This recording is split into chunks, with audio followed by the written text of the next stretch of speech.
doing in that flight at this point. My name's Aaron Ciotti. Everybody calls me Ciotti. Hey! Look, I've got a new iPhone. Sure. I've been phoneless all day, which is always shocking when you, I don't know. I assume it's all of us, but set up later. My God, have we become attached to our phones for pretty much everything. Our clocks, our GPSs, our actual phones, text message, Instagram. This is literally, like, I'm literally finishing up the setup right at this very moment. Use your iPhone when sharing your location. Fuck it. Also, I have a bunch of lights in the apartment here, which require an application on my phone, and so I couldn't turn them on. And I still can't actually turn them on. That's why it looks a little different here. Although I can turn the lava lamp on. The lava lamp is not internet connected, nor is this beautiful little CiottiFPV thing. But yeah, these are, it's installing, and it's this application right here. Right there, this one. So once it installs, we'll get a little more purple. We'll get some purple out there, basically.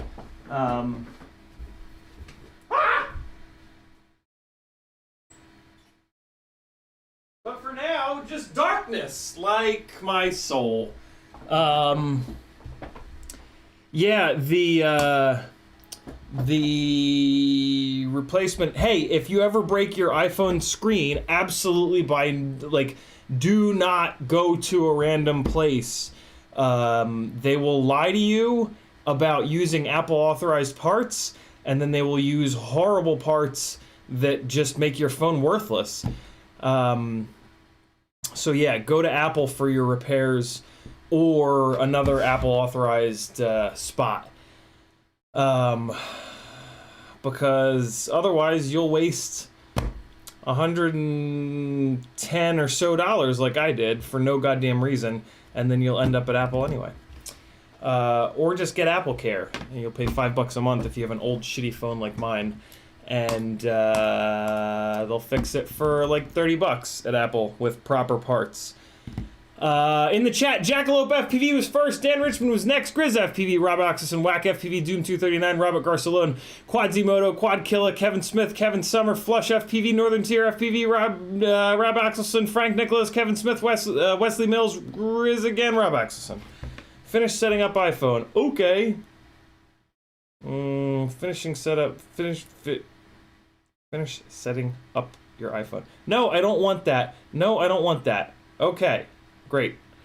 Hey, look at that. It's got my Wi-Fi network. Hey, there we go. There's Magic Home. All right. Ready for magic things? Ready for... Look how much, 100% electronic right now, guys. 100% electronic. What's up, Scott FPV? Okay, yeah, connect. Watch this. 100% electronic. Here it comes. Here it comes.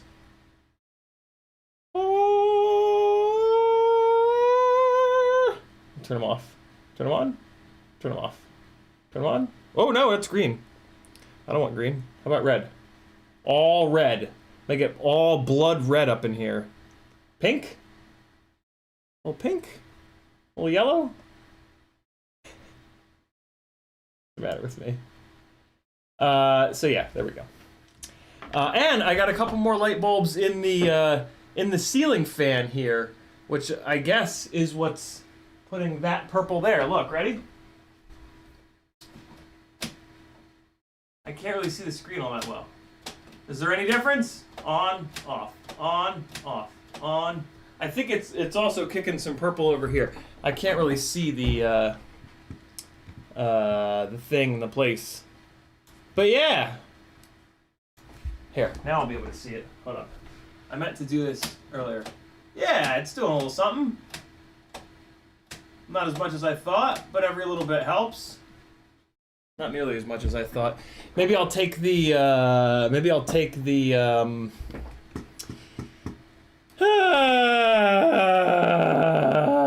the lampshade thing off. And that should make it have a little bit more power. Alright, just getting this set back up. So we're gonna pull apart the, this is gonna be very scary, but I'm gonna tear down. Maybe I shouldn't do this. The plan was to tear this thing apart to get it ready for a new flight controller, new ESC, and a new VTX. But I just realized, what's today, Wednesday? Merlin FPV loves lamp. Me too. I just realized that if I'm gonna do this, I kind of need to rebuild it all the way tomorrow, which is not the end of the world, because Friday. Well, no, then I'll have Friday morning too. Yeah, we're gonna do this. Yeah, we're gonna rip this down, because that'll force me to finish this build up tomorrow, Thursday, my day off, and then the beginning of Friday.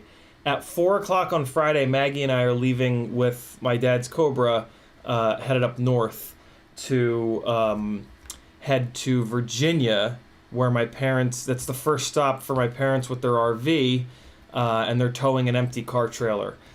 So I'm bringing it back up to Virginia, dropping it off, and then Maggie and I are renting a car and then driving back down here. And hopefully, by the time we get back down here on Saturday, so yeah, no stream Friday night because I'll be in the Mustang driving 700 miles. Yeah, hopefully by the time Saturday morning we're gonna wake up, get the rental car, and then head back down here, and hopefully there will be a Mazda 2 waiting for me when I get back here. If not, the saga continues. But yeah, I have officially paid for the Mazda 2. Now it's just a matter of it getting dropped off here for me to start driving. And then someday I'll get the Miata back and probably just sell the damn thing. Although I don't know. I would love to not have to sell it, but I have a feeling that financially I'm going to need the money from it. So that's fine. So yeah, if you want to talk to me in the chat, all you got to do is type my name, and this works for everybody. You got to spell it right. You can't put a space in between Ciotti and FPV. If you spell it correctly, it'll light up an orange like this. You can do this to anybody. If I take Grizz's name and I copy it and paste it and say Grizz FPV space blah blah blah blah, on his screen, it'll light up an orange like that. So do it to each other. If you want to get somebody's attention, just type their name into the chat. You don't have to put an @ in front of it. You can just type their name. You got to spell it right. And it'll light up an orange. This is my full-time job. If you want to see more live streams like this, head on over to CiottiFPV.com, click a bunch of buttons. Bunch of good shit going on. Patreon helps me the most. There are going to be full build giveaways in the month of December on Patreon, so you're not going to want to miss that. Make sure you join the $5, $10 or $20 tiers to get in on the December giveaways. And if you don't mind, set it up recurring. This is potentially the last time I'm going to do the giveaway thing. I did it in April and it didn't go well. All the new people that I got just subscribed for 1 month and then bailed. So I'm gonna try it again here. Yeah, if that happens again, if I get a bunch of new people and they just do that 1 month and then bail, I probably won't do full build giveaways again because I just can't afford it. But that's okay. You know, I'll give it one more shot. We'll see what happens. And yeah, it'll be fun. Be a good December. Good little Christmas. You know, give a good Christmas present to some of you guys. Rob Axelson says, anybody get their tickets to Flow State? I'm going to try this weekend. Did you get those 3D parts in? I did, Rob. We're going to do, wait, no. Yours didn't. Where'd they go? Did I leave them out here? I left them out here. Hold on. Hold on. I'm coming. Coming back. Coming back. Here I am. That goes there. This goes here. No, I did not, Rob. I did not get yours. I'm getting sent TPU from so many people that I'm getting confused, so I had to go look. I got TPU from Dan Richmond, and I've been talking to him, somebody else on Patreon. Yeah, it's my brain is broken. I'll look in the mail tomorrow, Rob. Thank you for making those modifications and sending them over. Rob Axelson is working on these awesome little Ripsqueak, 3.5-inch Ripsqueak camera mounts, which are set up for the RunCam Hybrid, but you could definitely use these with any old camera because it's just got the holes. But you see how the mount is cut like that? That's so that the propeller comes like a fraction of a millimeter away from the standoffs on the Ripsqueak when you run the 3.5-inch props on the 3-inch arms. So if you do that little cutaway, the prop will clear. If you use a regular TPU camera mount, the prop will hit the TPU. So yeah, this is super awesome that Rob is doing this for us. He's doing them in 23 millimeters tall, which for me is perfect for the RunCam Hybrid.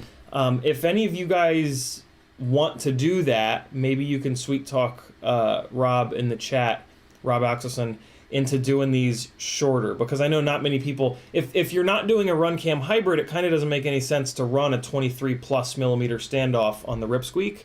Most of you guys, if you have Ripsqueaks, are probably running 20 millimeter standoffs.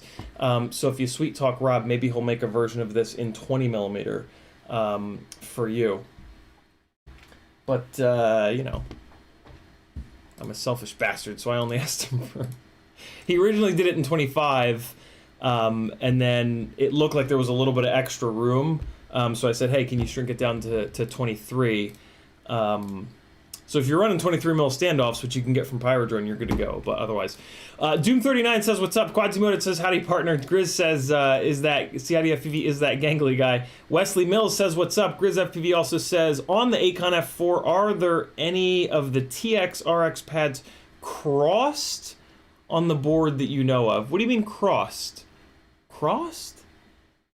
Are any of the TX RX pads crossed? I don't know what crossed means in that context. Rob Axelson says, "New phone? What's your new phone number?" It's 1-800-MIX-A-LOT. Robert Garcelon says, "Get FPV has the RunCam Hybrid 2 on sale, $85. Wow, that's really cheap. Guys, RunCam Hybrid 2 for $85. That's a really good deal. The RunCam Hybrid, in my opinion, is the solution for HD on a micro. I've got three Ripsqueaks with V1 RunCam hybrids in them. See all those beautiful little bastards? Yeah, and then great segue. Thanks for posting that, Robert. Speaking of, off stream, I've actually been doing a little building. I built an entire non-RunCam hybrid Ripsqueak off stream in the V2 frame to use these as an Insta360 Go 2 carrier. Matt has been doing some really cool Insta360 Go 2 mounts, and he made me this one for the Ripsqueak V2. Matt, if you're watching, we forgot about the fact that that there's going to be screws right there, so I had to melt a couple little holes to get a screwdriver through to tighten those screws. That's why when BQE does, what the fuck is going on with the exposure, Logitech? What are you doing? Why are you doing that with the exposure, Logitech? What? Yeah. So we not the end of the world.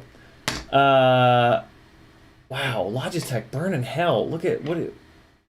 Is it ever gonna focus? No, never. Okay. All right. Wow. Wow, webcams, man. We've got like fucking red Komodos that can like give you a blowjob while they're being a camera, and Logitech is over here making webcams that can't do anything.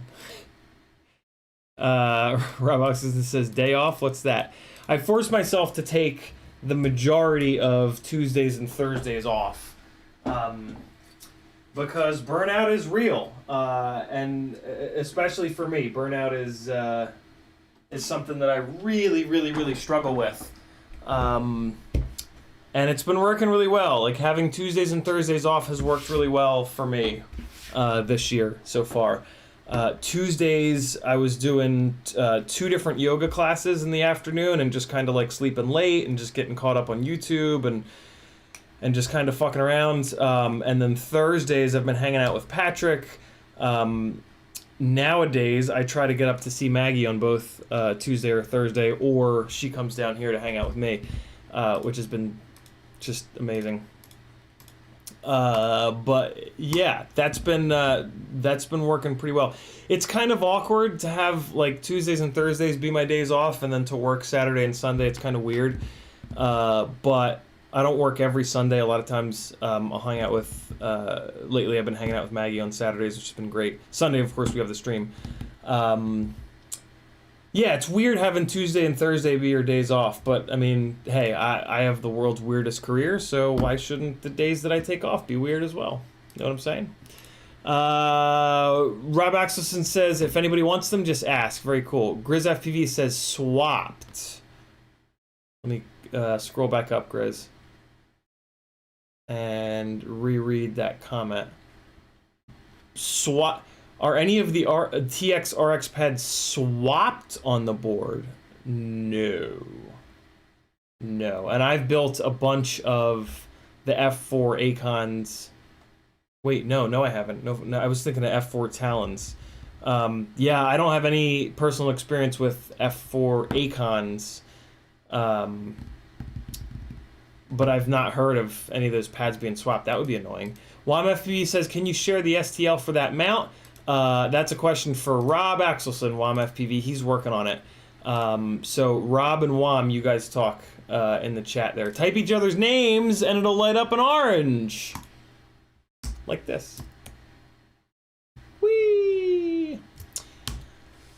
So yeah, this is a Q&A stream as well, so ask any questions that you've got. Abraham says, check my comment above. He's asking about that example of FC quality control issues in the news yesterday.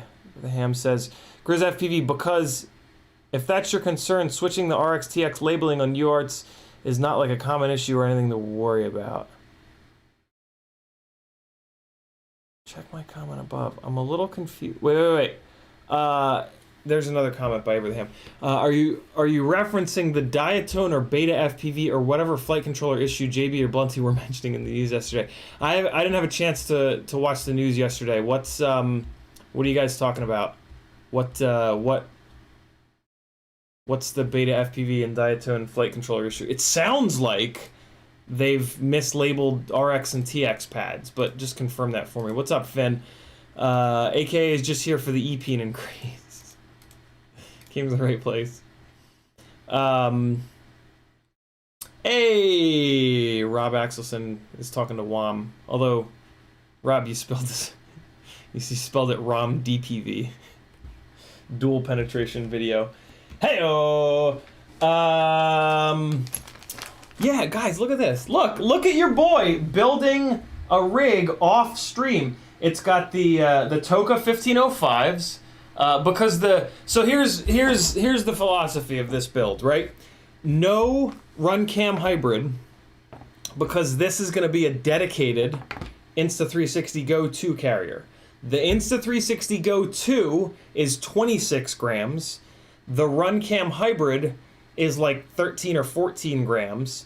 Also, with the run cam hybrid, like, you know, it takes the place of your FPV camera. So you save a couple of grams there. So, you know, it's like 13 or 14 grams, but then you don't have to put an FPV camera in. So realistically, it's probably only about a 10 or so gram you know, payload. So yeah, 10 or so grams for the RunCam hybrid builds versus 26 grams of dead weight plus the weight of the TPU, right? So we're talking like 30 grams probably. So I use the Toka 1505s because these are the most powerful, highest stator volume, smooth running micro motors that we've got right now. So yeah, that's the philosophy behind the Toka 1505s going on here. I threw a little Predator Nano. I have a whole bunch of these. So I threw one of these on here, nice and lightweight. It's got the ESC that came in the FPV crate not too long ago, which should be interesting. And then here's the really interesting bit of this build. This is the Holy Bro Kakute F7 V3 flight controller. And there's some things I like about it, there's some things I don't like about it. One of the big things that I like about it is that the you can hook the they've put the camera video in pads up in the front here by the camera, and then they've put the video out in the back by the VTX.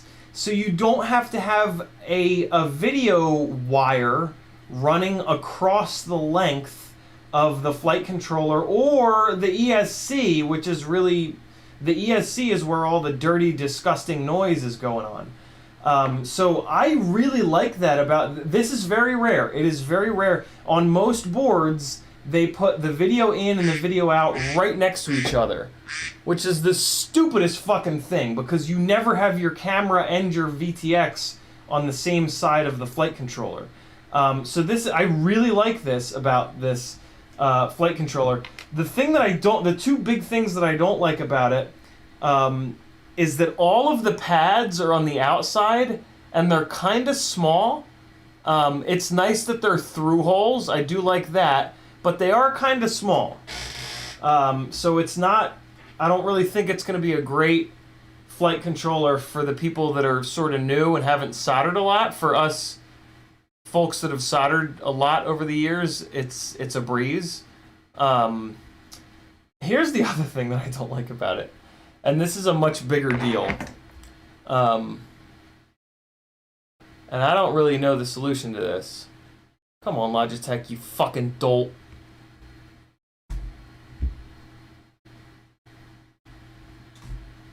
Come on, dude. Fuck.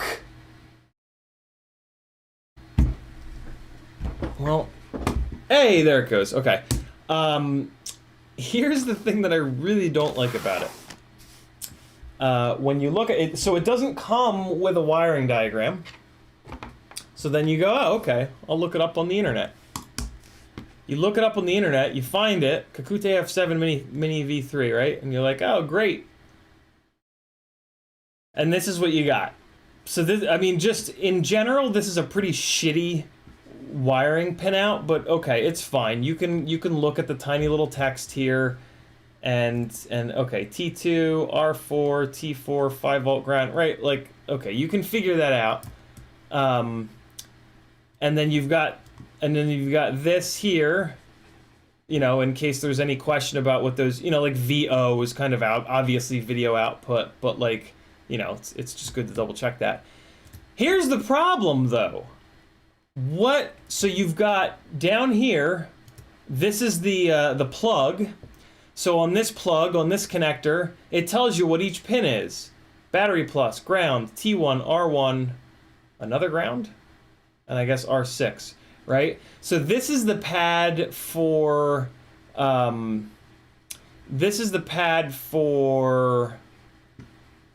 think the connector for DJI, right?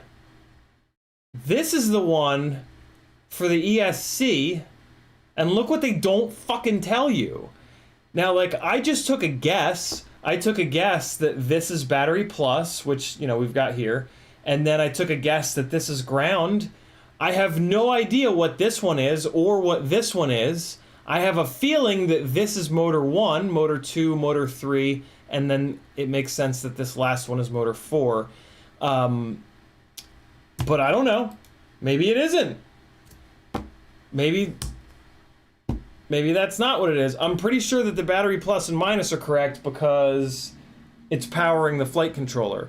But the motors were acting really strange. Which I think might be I don't think that's related to this, but this ESC doesn't have current or telemetry. So it's kind of fine, but I don't know. I mean, I guess it's just 50-50 at that point, right? Current, telemetry, and then if they're wrong, you just flip them.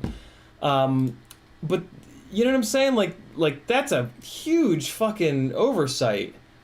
So yeah, I don't know. That I'm very confused by that. It just struck me though, maybe the fuck was that noise? Maybe somebody else has a better wiring diagram for it. Typically not, though. Typically the manufacturer's wiring diagram is all you get. Oh, will you look at that? Oh, fuck off. On arduepilot.org. Oh, see that? Nope, that's the wrong. That's the V1. That's not the V3. So that ain't gonna help us. Yeah. I mean, just silly. Just an amazing oversight. But yeah, I mean, I guess if at some point I hook this thing up to an ESC that does have current and telemetry, that I'll just take a guess and I've got a 50-50 shot of getting it right, and then if I get it wrong, I'll just reverse them, because I think it's just data that's being passed through those. I don't think there's any actual I don't think I'll damage it if I wire that up wrong, you know, because the current sensor is built into the ESC, and then it just sends the current value.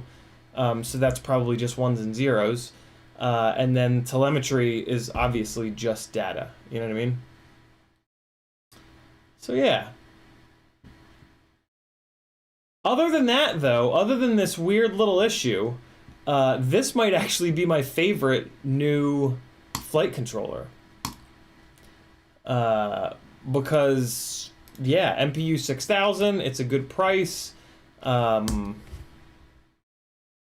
pads are fine. It's got the video in on the front, video out on the back. Not front, back, but one side versus the other side. So yeah, I don't know, we'll see. Let me get caught back up on the chat. Kevin Sumner says Beta FPV had another issue, too long motor screws on the Beta 85.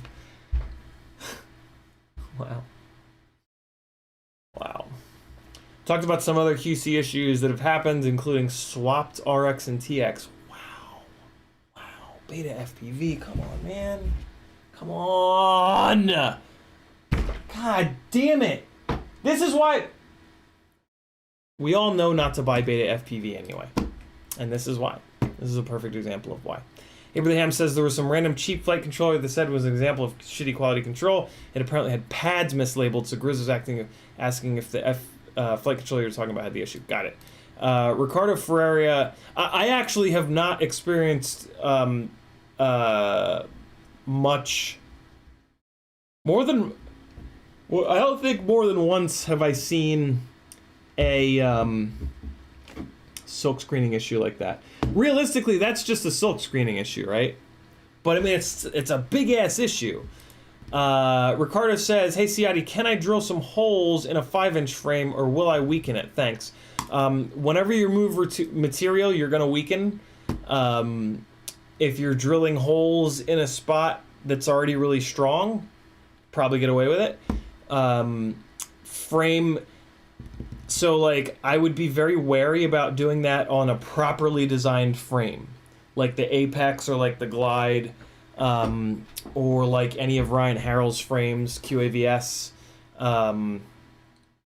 Frames that have been properly designed, the designers of the frame have already removed all of the carbon that they possibly can to lighten the frame up. So if you go and you remove more carbon, even if it seems like you're removing it from an area that wouldn't make a difference, it probably will make a difference. They have software, they have programs that will analyze the strength and show them like where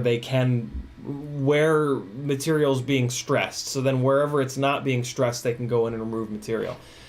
So basically, the better the frame, the worse that's going to go. Like the CL1 frame, for example, from Rotor Riot, none of that was done on that frame. That is just like a couple of slabs of carbon. So you could probably drill a whole shitload of holes in the CL1 and improve the damn thing, because the big problem with the CL1 is that it's really heavy, since there was really not much design thought put into it. So yeah, any frames that have like a lot of cutouts and like a lot of, you know, stuff like that, in theory, those have all been done with some forethought, and those are going to be a harder frame to remove material from without weakening it. Good question, Ricardo. Kevin Sumner says, what 1103 range motors do you suggest?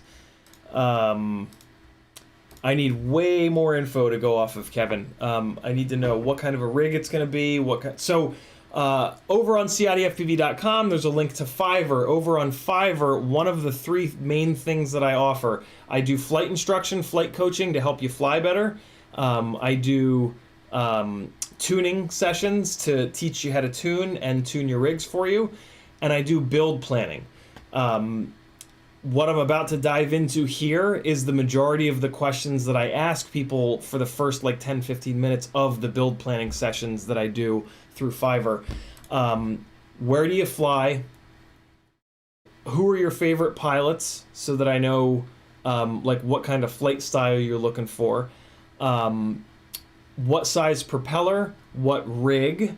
What kind of flying are you going to be doing with it? Long range, freestyle, racing, floating around, front yard. Where do you fly? Front yard, backyard, bandos, stuff like that. What size battery are you looking for?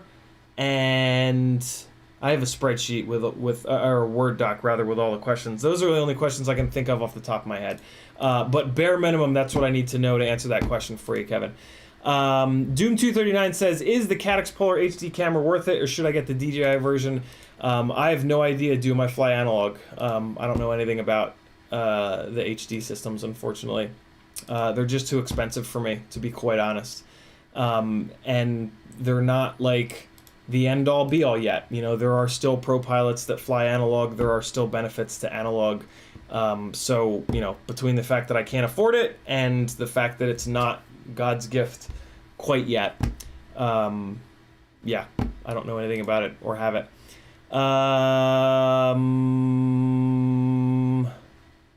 Chris Croft says, what flight controller? I have no idea, Chris. I don't know what I was talking about at 8:34 to be able to answer that. Sorry.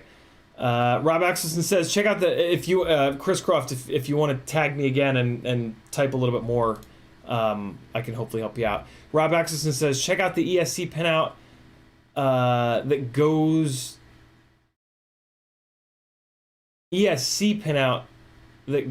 to that flight controller. Well, that's an interesting idea. Let me see if there's a stack. Let me see if that flight controller comes in a stack. Is this it at Progressive?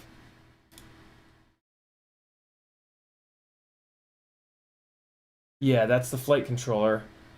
So let's see if they've got pinouts here. That would be just fantastic. Same shitty one. Come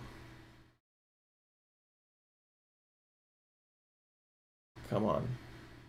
Come on, show me the ESC. Show me the ESC.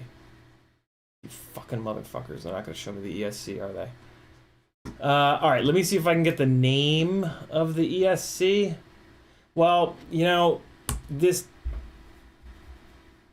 doesn't necessarily work. because the wires could just do that. Although I guess if we get a...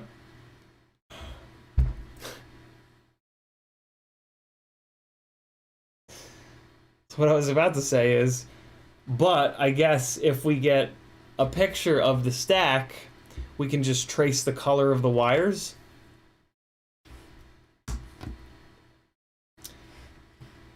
But Holy Bro has decided to use all black wires. So, yeah. That ain't gonna work.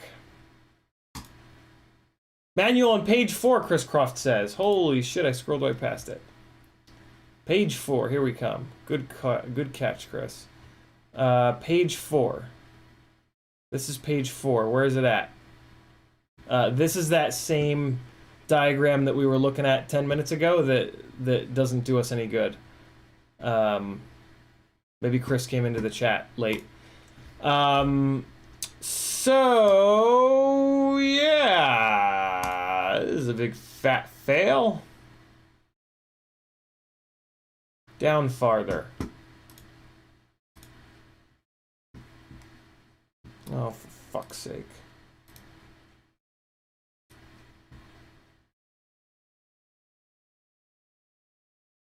Down farther. Alright, there's page 4. This is page 5. Is this far enough? Is it on here? We'll go down even farther. Alright, this is farther. Is it here?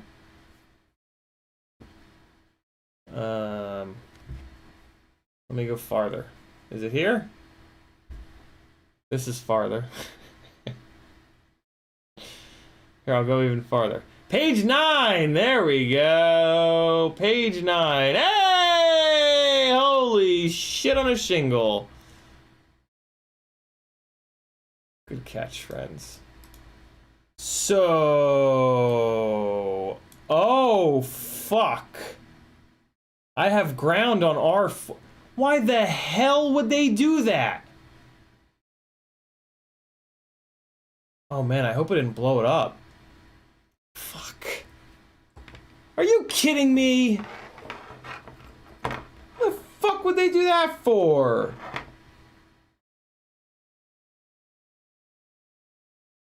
You assholes. I can't believe it worked. It was putting ground through the R4 and it somehow worked. That's weird. That kind of shouldn't be. Wow.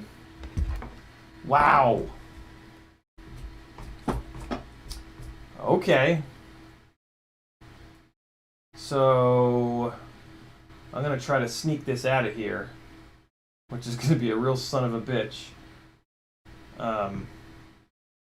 Because I got this all neatly wrapped up in shit. But maybe I can sneak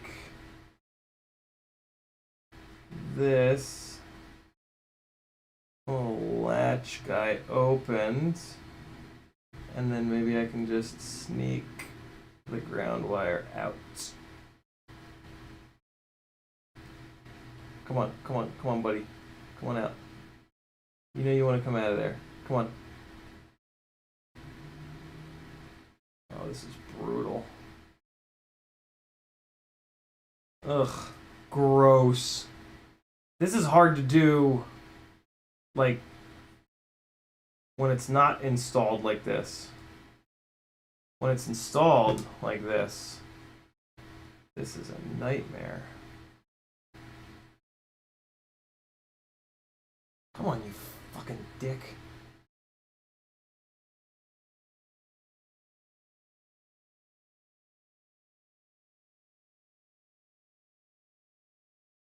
Hang on, friends. The flight controller also just straight up didn't come with a wiring harness, which was a little weird. Maybe it did. I don't think it did, though. There's a chance that it did. I'm pretty sure it didn't. It did come with a couple of all black wiring harnesses for DJI. But that was it, really. Which was kind of weird. But ESCs typically come with wiring harnesses, so not like a deal breaker. Oh my god. Man, I fucking hate working on quads. This is why. This is exactly why.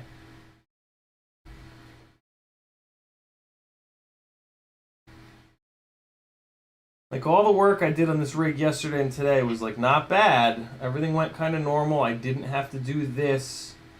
Ooh, there it goes. I think that's it. Come on, bitch. Get out of there.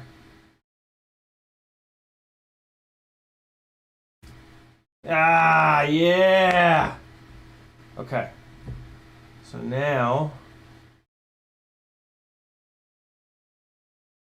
we're gonna skip and put it one over where it should be. And now maybe the weirdness that I was getting will be a little bit better. It was like, but I don't think it will. I think the weirdness that I was getting is a mismatch between BL Heli and yeah, I don't know. Here, I'll plug it in so you guys can hear it. It's playing like it does the ESC beeps, but then it starts to do like another set of ESC beeps. It's very strange. I've actually never heard a rig do this before. And then it starts like spinning the motors up. It's really awkward. Check this out. Look how strange this is. Hold on. We're gonna do it on the short stopper. Alright, ready? Check this shit out. Just make sure nothing's touching. Alright, ready? Look at this. And then... Oh, okay, so now it's fine. Okay, so yeah, it was getting all angry. And look at that. The Ishin Nano VTX is good to go. The one that I thought was blown up, it's good to go. Which we talked about the other day. The problem was the antenna. The UFL was pushing into a capacitor on the board. So yeah, nice, simple, little clean build. I'm really happy the way that this came out. It'll look something like this when it's finished. These two guys will be all up in there. This little friend will be all up in here. And yeah, should be a nice, simple little quad. Tight little stack, good soft mounting. Drag around the Insta360 Go. Yeah, should be cool. I'll put the battery strap here, hang the battery off the back a little bit, and all will be right with the world. I'll have a little Insta360 Go carrier, which I'm actually really excited about. I'm really excited to compare the RunCam hybrid setups to the Insta360 Go setups. What's interesting about the... Why am I doing that?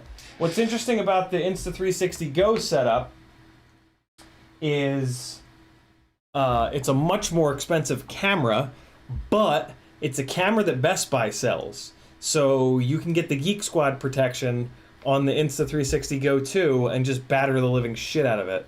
The RunCam hybrid, to my knowledge, you can't get it anywhere with a damage protection. Has anybody tested that though? Like, I wonder if you can buy the RunCam hybrid on Amazon and then get the... so I'm taking a screenshot of this right now, which you might have heard. And I'll just save that on my desktop. Let's see. Can you get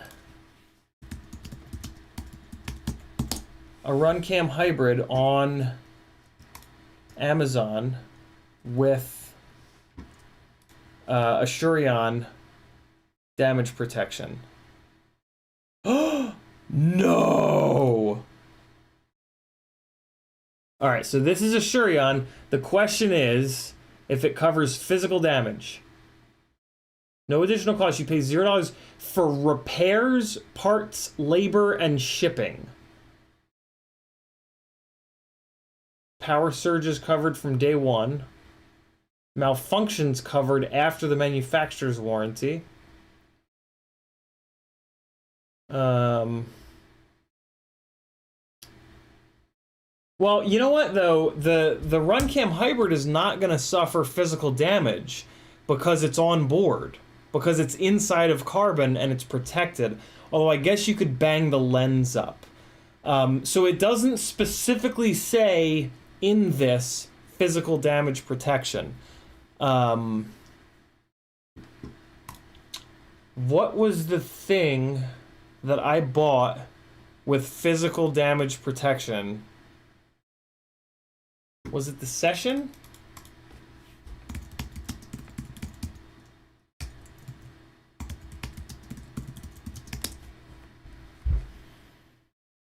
There was a thing that I bought with physical damage protection.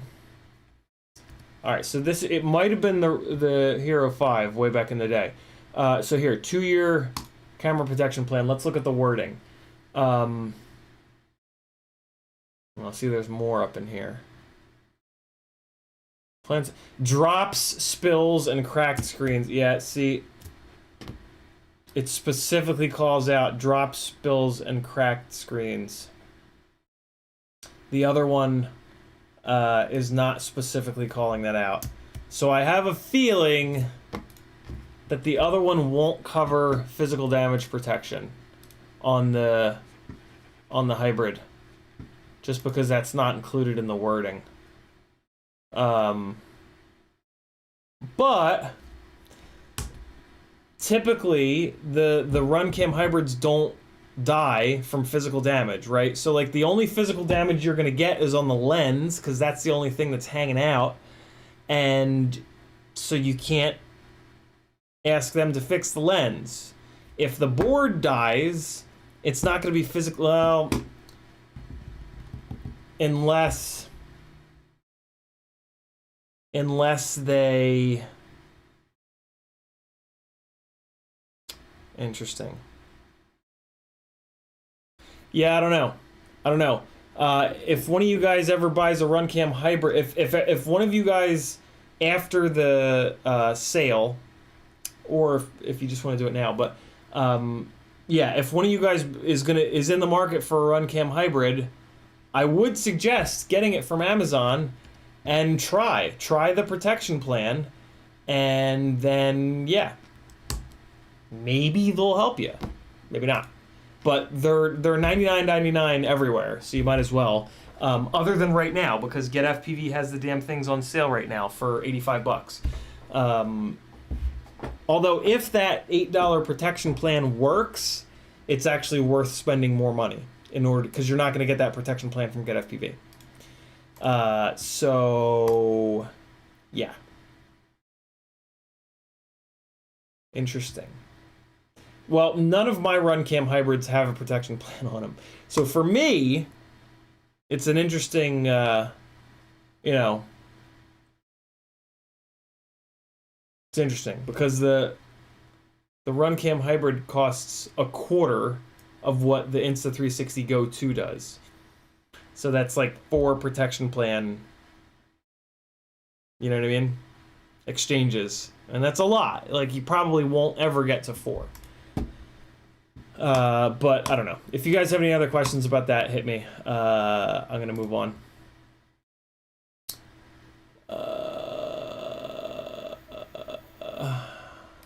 Matthew Vegas says, glad to see CiottiFPV in the movie. Wish there'd been more of you. Yeah, me too. But you know, I'm kind of small potatoes compared to the other guys in that in the documentary. In my opinion, I was in it the exact right amount. You know, like I was in it the exact amount that yeah, whatever. Dave Pencilgwin found it. B+ R4 ground current. Good find, Dave. Ground isn't pinned too. Man, that's crazy that it fired, that it was sending ground through that R4 pad. Weird. I wonder if I blew up that R4 pad. Quadzimoto says, do you know any trustworthy people who can repair a Session? I do not. I had a guy that I bought a refurbished session off of, but man, that was like 6 months ago, and there's a snowball's chance in hell of me finding that message. I don't even know where that message is. Like, it could be on Facebook Messenger, it could be on Instagram, it could be text, it could be Discord.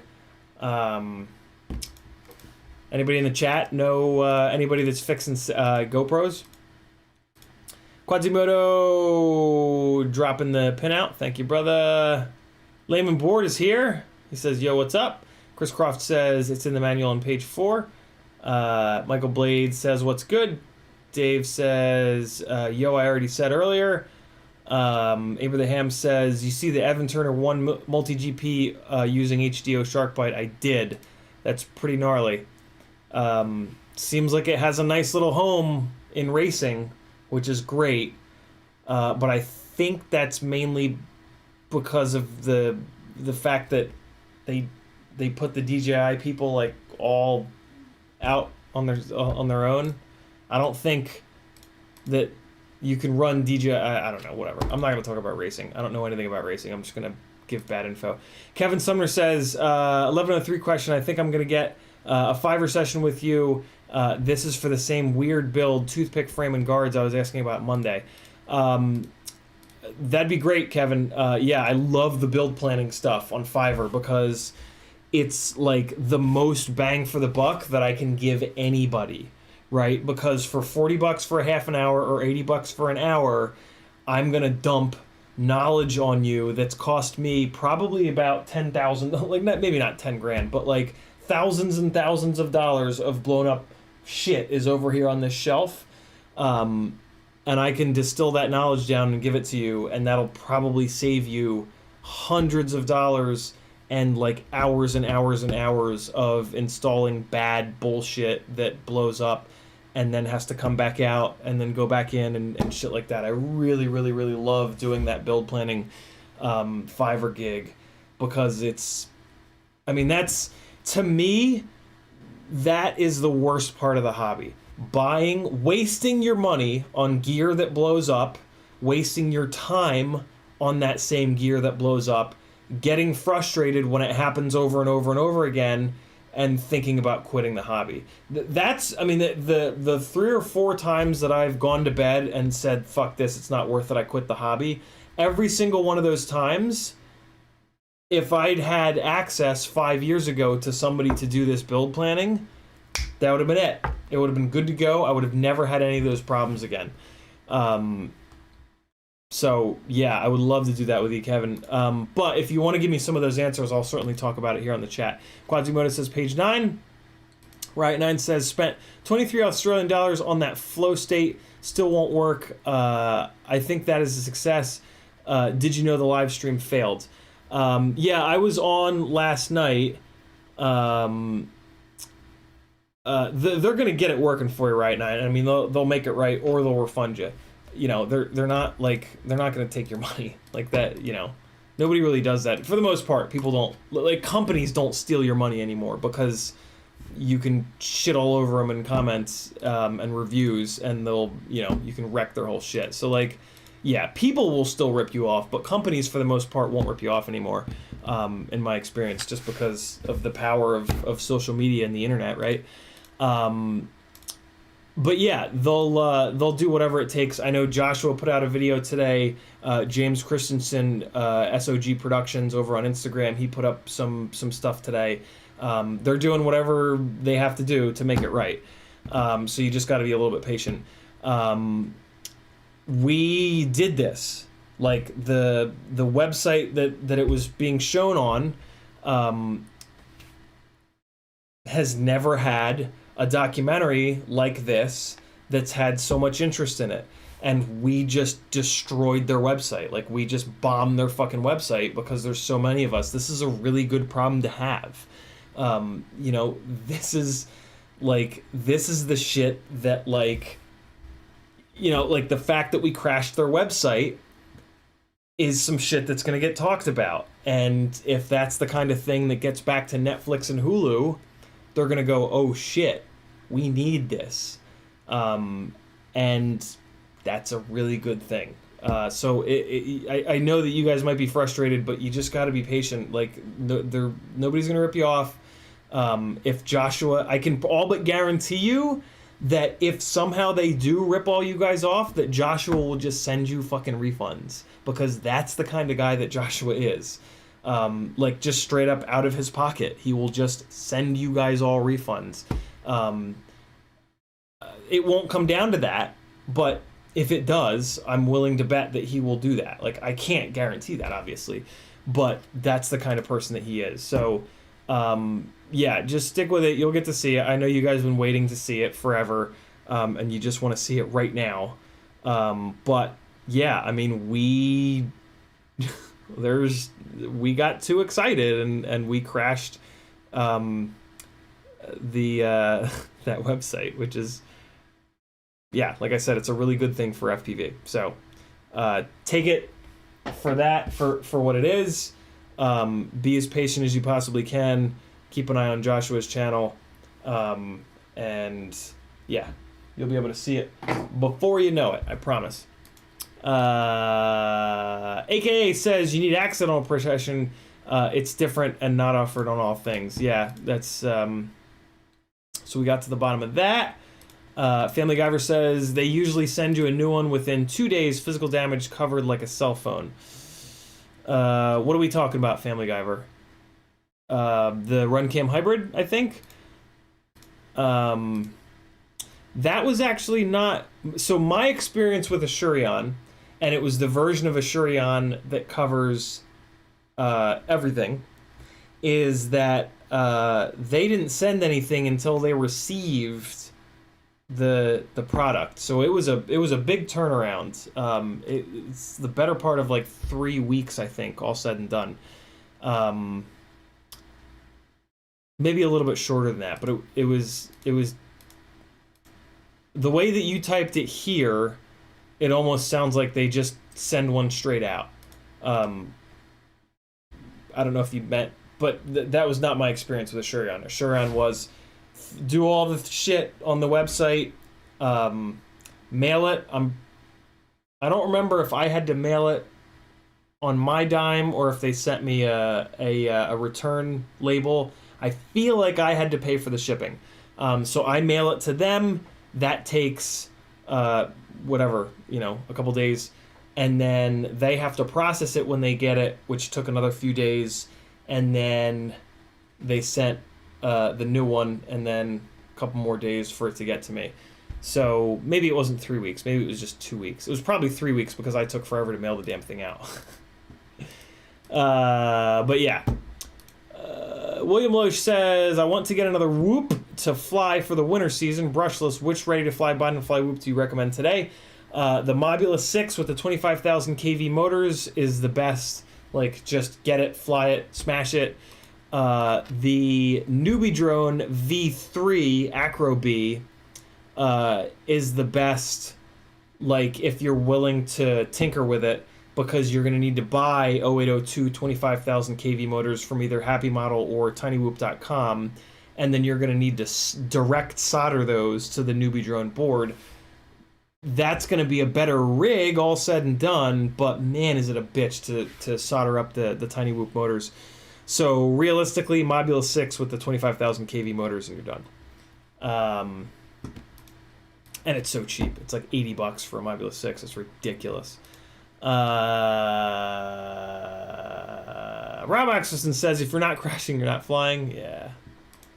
I would say you're not trying. If you're not crashing, you're not trying hard enough.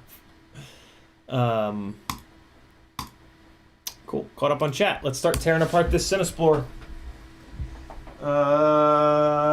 So this is my main... The big reason that I'm afraid to do this is that this is my main Cinesplore that's done like most of the work for me this summer. The backup rig is like 99% good to go. So if I get booked last minute, I can rock that one and I should be good to go. So let's dig into this one and get it into a better state. At the moment, it's got an F4 flight controller without black box. And it's got these Brother Hobby VY 2004 motors, which are becoming notorious for the bell and the motor shaft slipping. So I want to get this onto different motors. I'm probably not going to switch the motors right now. I'm probably just going to switch the flight controller ESC and VTX right now. But in the grand scheme of things, these motors are going to go. I didn't need to do that. I always forget that the rear GoPro mounts are in press nuts. The other thing that's going down on this rig is I'm swapping the ESC. I'm moving this over to a big honkin' 5-inch, an ESC meant for 5-inch rigs, basically, just because I want this thing to be as robust as humanly possible.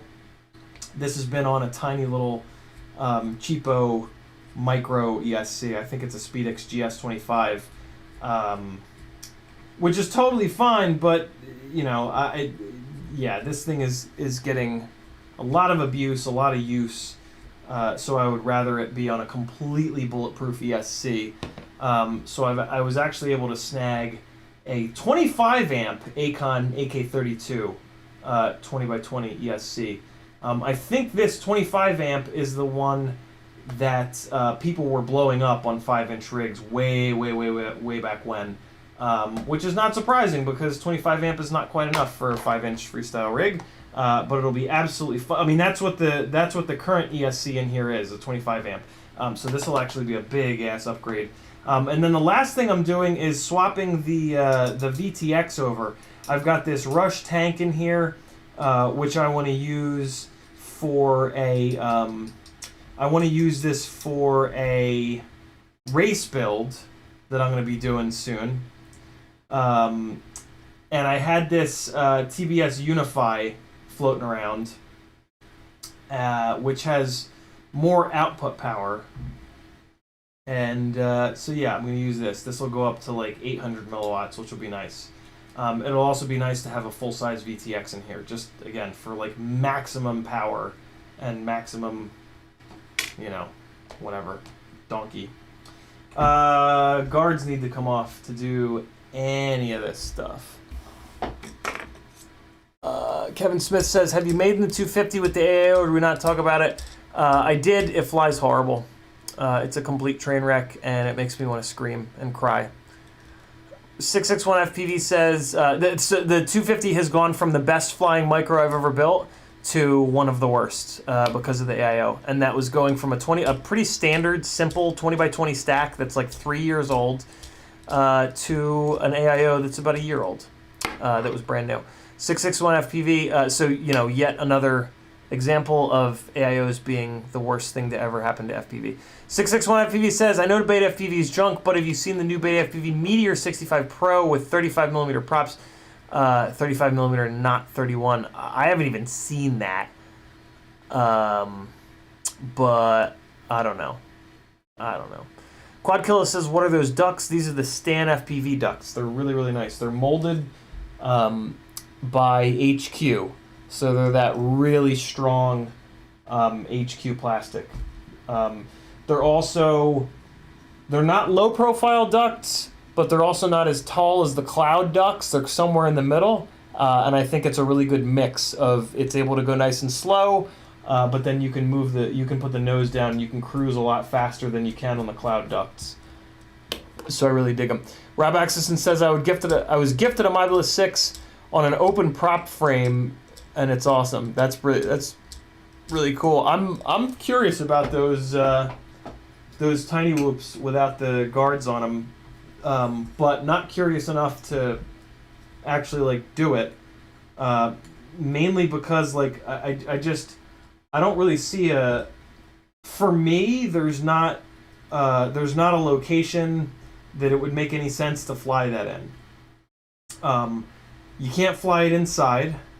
And then I'm not going to fly it off the front deck because there's just, like, no reason. Like, I guess the point of those rigs is that you can fly them around, like, people and like, around children and shit, because it's going to be so lightweight that it's really not going to hurt anybody. When I fly off the front deck, if there's people out there, I just don't fly. Or if I do fly, I fly the 3-inch toothpick because that's not going to hurt anybody. So yeah, I just yeah, I'm not in a situation where, yeah, I don't know. I just a 3-inch toothpick is all the safety that I personally need. Like, if I hit a kid in the face with a 3-inch toothpick, he's just gonna laugh. In my opinion, I don't think there's any danger to a 3-inch really lightweight rig. But maybe that's just me. Where are you guys at on that? Like, do you guys think it's safe to fly a 3-inch toothpick around people? Like, I'm not gonna go like I'm gonna be responsible, but I'm not gonna go whizzing it past their head. I mean, is that the purpose of a tiny whoop without the prop guards, so you can just wing it past like little kids' heads? Like, is that something that people need to do? Like, I love the idea of it, and I'm interested in flying it, but I just don't, just from like a curiosity standpoint. But yeah, I can't, like, I probably won't, because I can't talk myself into a situation that, unless somebody sends me one, you know what I mean? But like, I'm not gonna go out of my way to spend my time to build one, unless I can figure out a use for it. Hopefully that all makes sense. One of the things about these stand ducts is that you use this really long hardware. So get out your Weha M1.5 driver that you can spin very quickly. Otherwise, it's going to take you forever to remove the hardware. But it's well worth it. I actually really like the idea of running this long hardware to make this duct even stronger. Tyler DD's in the house. Robox says, I fly it outside with UZ65 props.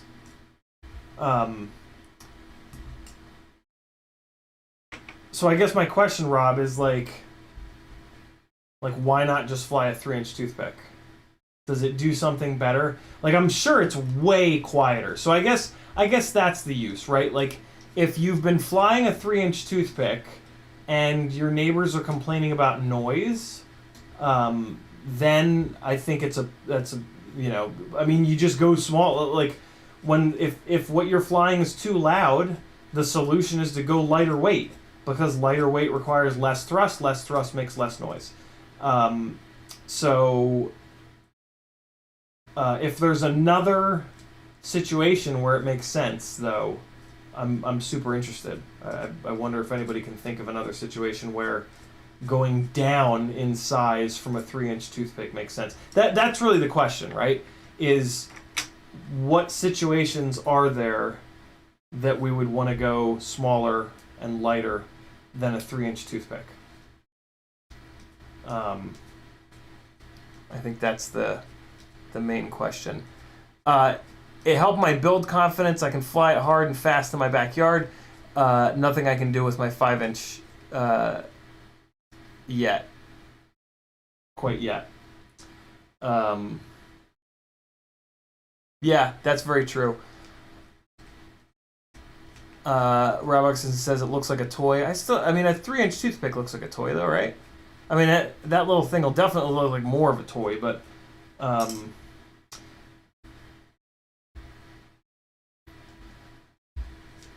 yeah. Riot 9 test flew 5-inch in the house for breakfast. His little brother, 27, loves it. Did all 3 levels of our unit, was blazing too. I don't know what that means. I know what blazing means, but I don't know what a unit is. Oh, like I think I know what you mean.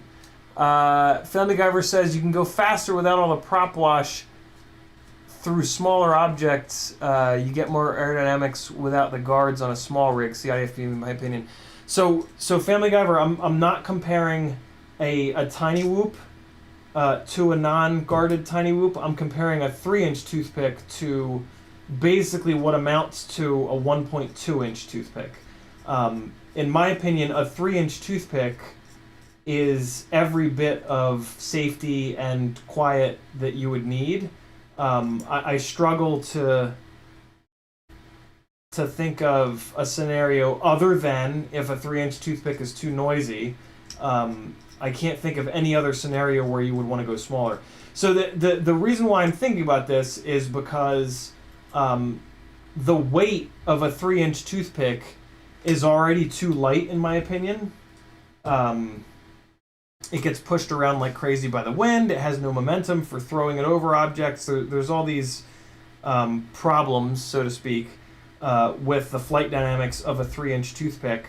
And then to shrink the toothpick down to 2.5 inches, 2 inches, 1.6 inches, 1.2 inches, I just can't think of I'm just trying to think of a scenario where that would be, where it would make sense to do that. That's the question.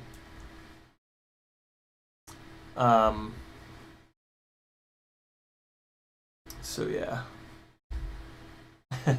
Brandon's Big Bean says Mr. Cranky. Yeah, and I guess that makes sense. I have heard that from people. I have heard that from people that their neighbors get super pissed off when they're flying. So yeah, I mean, if that's it, like I'm totally down for it. I'm not in that scenario. My neighbors they think it's absolutely amazing when I fly around. Like they love to watch me and talk to me about it and shit like that. But yeah, I've certainly heard. But man, a 3-inch. I mean, I fucking fly damn near 5-inch rigs outside. Not quite, but like, you know, the 3.5 inch when before the 250 was on an AIO and it flew good. That, I mean, it made some serious thrust, so it made some serious noise. Nothing like a 5-inch, of course, but still, it made a racket. And even that was like not too much at all. 3-inch toothpicks, to me, are like insanely quiet. But yeah, neighbors can be total pieces of shit. I totally understand that. So yeah, I don't know. I left this out to remind myself to do something to this camera. Basically turn the gain up on the camera. I'm going to do that now real quick so that I can put this remote away. Because, yeah, I'm thinking about it and I just want to get it done real quick. So hold on. I got to throw my goggles on before I tear this thing apart. Let me make this quick change.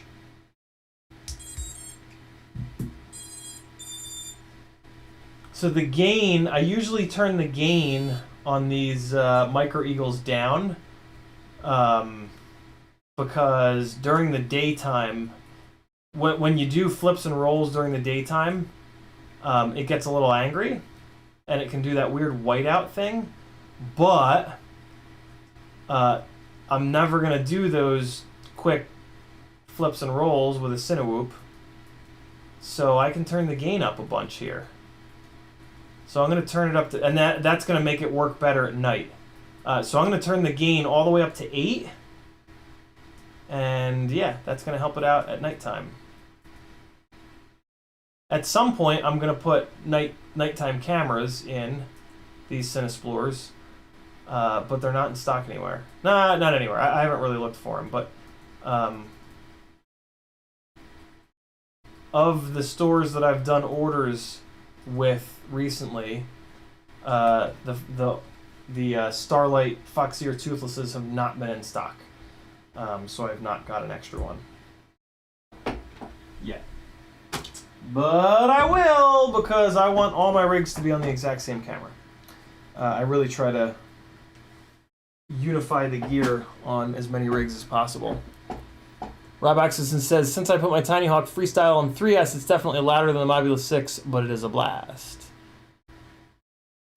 Power makes noise. Right 9 says, unit is a single house stacked next to others, complex, different wording for Australians. Got it. Not much space, but neighbors are dope. Got it. Got it. Okay. All right. Cool. So that change has been made. I just got to do that on the other one.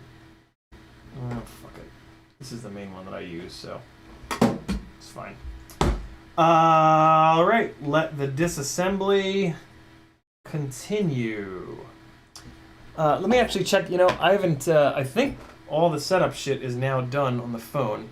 I probably have like text messages and shit. Yeah, I do. Hold on. Hold on.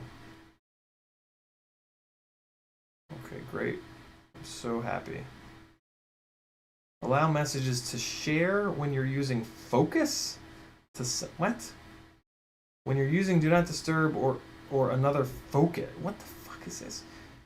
This person has notifications silenced? What the I'll just hit okay. It's fine. All right. Oh, DHL. What? Was delivered. What? Oh, wait. No. No, it wasn't. Wait. What? It was? Where was it delivered? I thought I got the mail today. Hold on. I'm going to mark this not read. Oh, you can't do that with text messages. Fuck.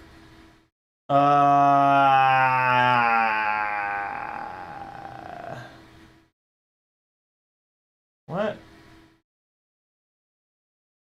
Oh, I hate everything. Oh man, everything's all. Oh boy. DHL. Whatever. I don't care. I'm moving on.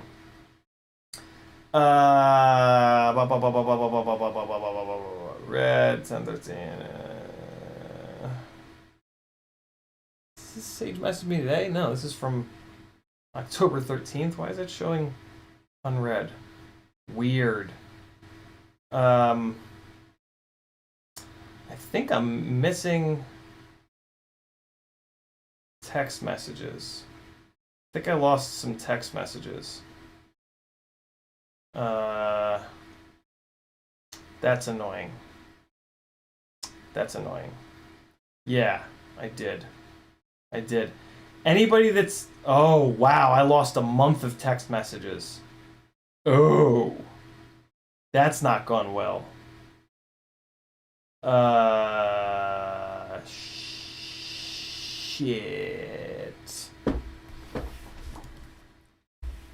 I backed the phone up a month ago when I got the screen fixed the first time. And so when I took it into Apple, I assumed that they were just going to fix the screen, but they didn't. And they said,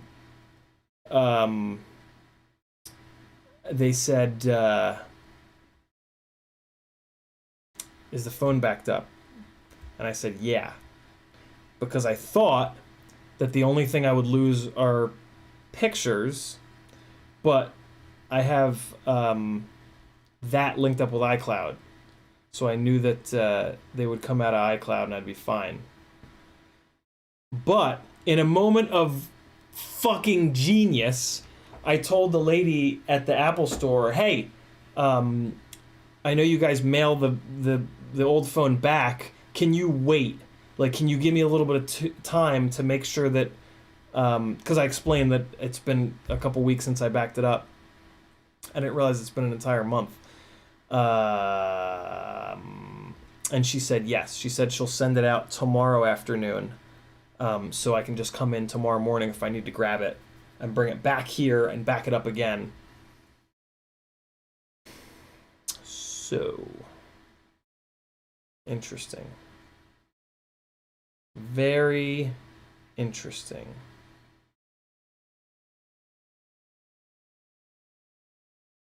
I'm shocked that I lost messages. But I guess it makes sense because it saves the images and shit on board. Yeah, October 13th. Let me take a look at something here. Wait, no, that's not what I want. Photos. Yeah, right. It saves the photos on board the phone. Huh. Interesting.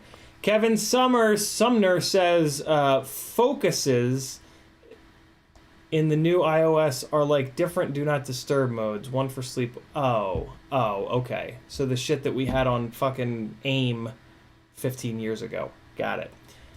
Frank Nicholas says if you lost text messages, then you don't have iCloud messages turned on. See if it is on that device. iCloud messages. iCloud messages.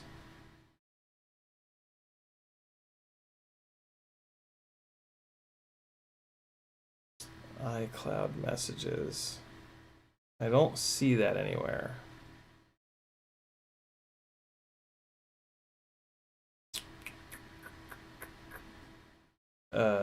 Photos. Backup off. Keychain on. Private relay off. Yeah, messages, it's not turned on. It's turned off. Wonder if I turn it on, if it'll sync it. I wonder if it was saving them. I'm assuming that it wasn't saving them, so they're gone. They're on that other phone. Well, shit. I might need to go grab that phone tomorrow morning because I don't love. I don't love the idea that, oh, you know what the problem is going to be? That's the screen is so fucked up on the other phone. If I go to back the other phone up, I might not be able to actually back it up. I'll go grab it anyway, though. Yeah, it won't take much time to buzz over there. And, the keep messaging. Okay, sure. Wait. Maybe I should not turn it on. Because if I turn it on now, I mean, I already turned it on, so it's... Oh, cool. It's not uploading to iCloud. Okay, good. Plug in your device and connect to Wi-Fi. Well, it's connected to Wi-Fi, but it's not plugged in. Maybe I should not. Because then... on the other one, I don't know. Enough phone nonsense talk. Like Frank said, take your MacBook and a cable and do a manual backup.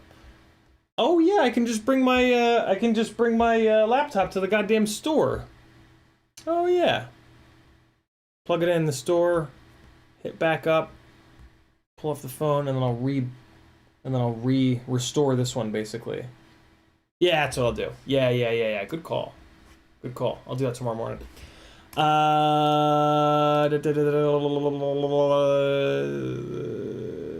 Might be saving them. Well, alright, so I'll plug it into power to see if maybe somehow the other... Oh, you know what I can do? I can go to iCloud. And see if they're in there. Hold on, one more second. One more second of non-FPV stuff, guys. Hold on.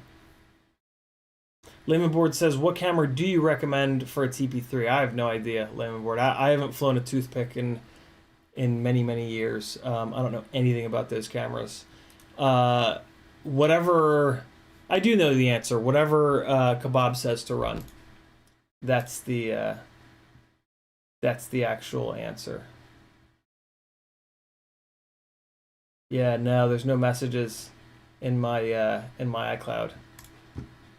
Bummer. That's okay. I'll bring the laptop tomorrow, get it knocked out. Miss Nelly was her name. Yeah. Kevin Sumner says, do the manual restore and iCloud messages. I don't know what that means. But I know what I'm going to do. All right, cool. So, back to work.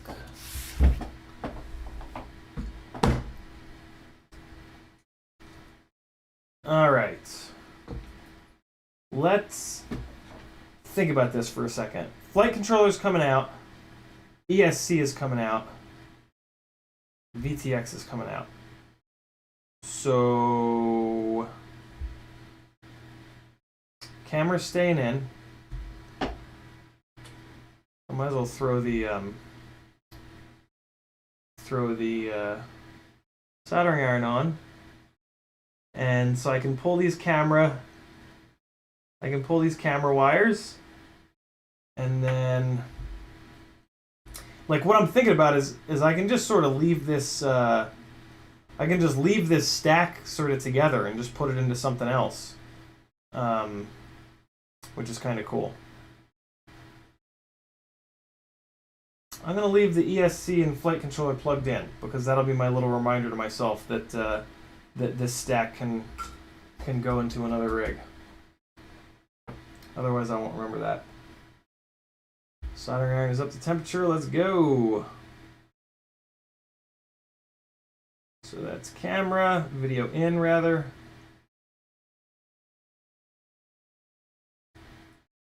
There we go. This is camera power.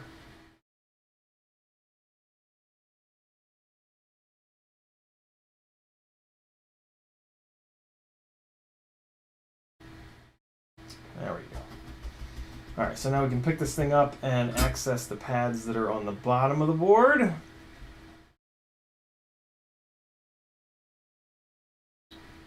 Oh, we got a bunch. And the video ground is kind of being a pain in the ass right now, so that's the first that I'm going to pull. So let me just get this video ground popped off real quick here.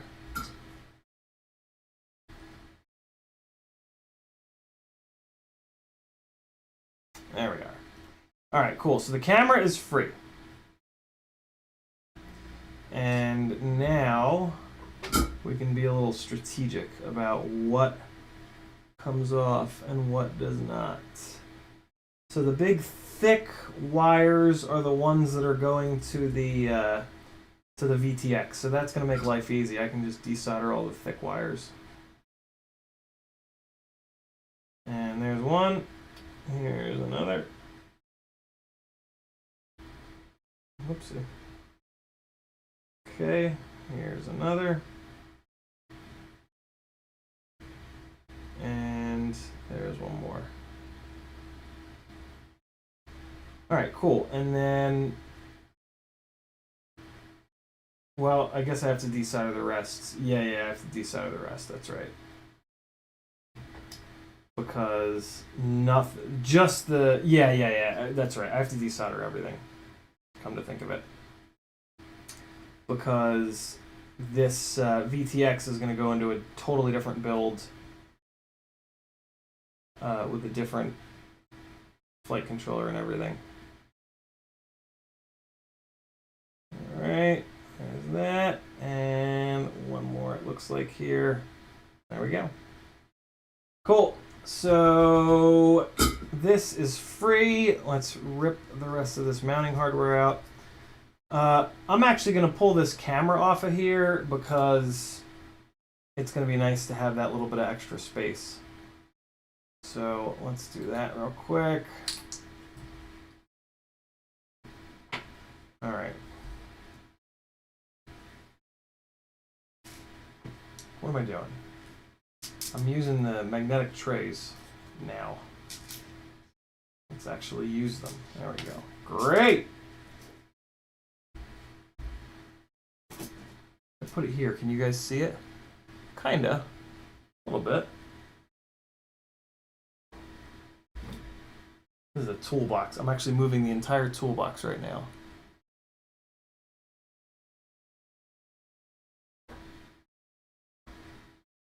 Why is this zoomed? Is this zoomed in or some shit? Why is this so close?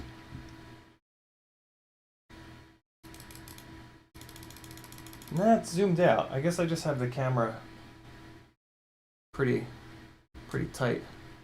Ah, that's what I wanted to see. I want to get this toolbox straight again. I accidentally smacked into the toolbox earlier. and it moved all around. That's better. Cool. Actually, no. You know what? I'm gonna put the toolbox a little bit like this, and then I'm gonna adjust. Oh, I guess it doesn't matter. I guess it doesn't really matter.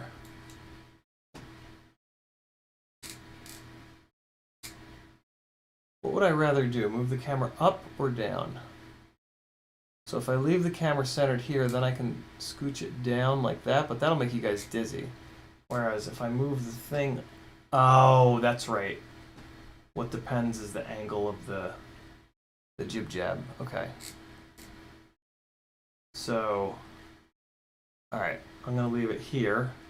Be a little bit wider. And let's just get it straight. There we go. That's pretty straight, right? Yeah, nice and straight. Okay, cool. Alright, that's looking good. And then I can, if I really want to, I can just slide the toolbox over a little bit, which I think I'm actually going to do. So let's just move this guy over a little bit here. Okay. Yeah, I think that's where I want it. Still straight, still straight. Cool. Rob Exison says, speaking of toolboxes, I purchased my new mechanics tool set, something I've never done. All my tools were pieces and parts. That's fucking exciting, Rob. Isn't that like the most... It's like the most exciting, but then anticlimactic thing in the entire fucking world. Because it's like, oh, great, you know, like... It is great. Like, it really is fucking great. But then it's just like, you get it, and you're like, oh... all the same tools I already had, but organized. And then, like, you work on something, the first time you work on something, it's like, oh man, it's nice to have everything in the right place. But it's just not as satisfying as, like, buying quad parts, for example. But it feels good. It also, to me at least, it feels very, like extravagant, kind of. You know what I mean? Like, it feels very, like, ooh, like, ooh, look how not in a great way though. Almost in like a look how fancy I am. You know what I mean? Like, look at me, I'm so fancy. I don't know. I don't know what that means. I had a head of steam going there, but then I lost it. That's okay though. I don't know. It just like when I bought these MIP screwdrivers, I felt like such a shithead. I felt like such a fucking, I don't know. It just felt really unnecessary. But then I started using them, and I was like, oh, this is very necessary. Necessary is not the right word, but you know what I mean. But I digress. Rob Oxerson says, I've got to get more organized. It's funny you mentioned that because I've been on a bit of an organization kick lately around the apartment here. Specifically in the office. And I feel like I feel like the fact that I was doing all this work on that rig off stream is a good example of like having this office be a little bit more organized and a little bit cleaner is having like good effects already. Yeah, I don't work really well when my world is in chaos. And like even a little bit of chaos can fuck me up. So yeah. I think if I can really get this office cleaned up, it'll be really good for my mental health. And for the business here, because I need to do more building. I really do. I know I always say this, but it's true. I need to build more. And I just gotta find whatever it is that's gonna allow me to do that. And yeah, I think this office being in a little cleaner of a state could help that out. So one of the things that happened is, like, I have a good amount of storage in here, but I have a lot of builds on deck. Like 12, I think. I think there's like 12 builds that are on deck. And it's been like that for a while. And so what I at some point I got organized, and I got all those builds together and shit. But then that took up all the storage space. So then I didn't like have any extra storage space for anything, really. And that doesn't work. Like, I need the storage space for, like, rigs that are finished, or, like props that I want to test, shit like that. I need it. So what I did last week is I grabbed the builds that are the lowest priority, and I put them completely away in the closet. And that freed up a cube. And then I just started, like, looking at these cubes in the Kallax, and the two Kallaxes in here, and just sort of, you know, like, do I really, like, what can I do to make this a cube that I use, rather than a cube that just has shit sitting in it all the time.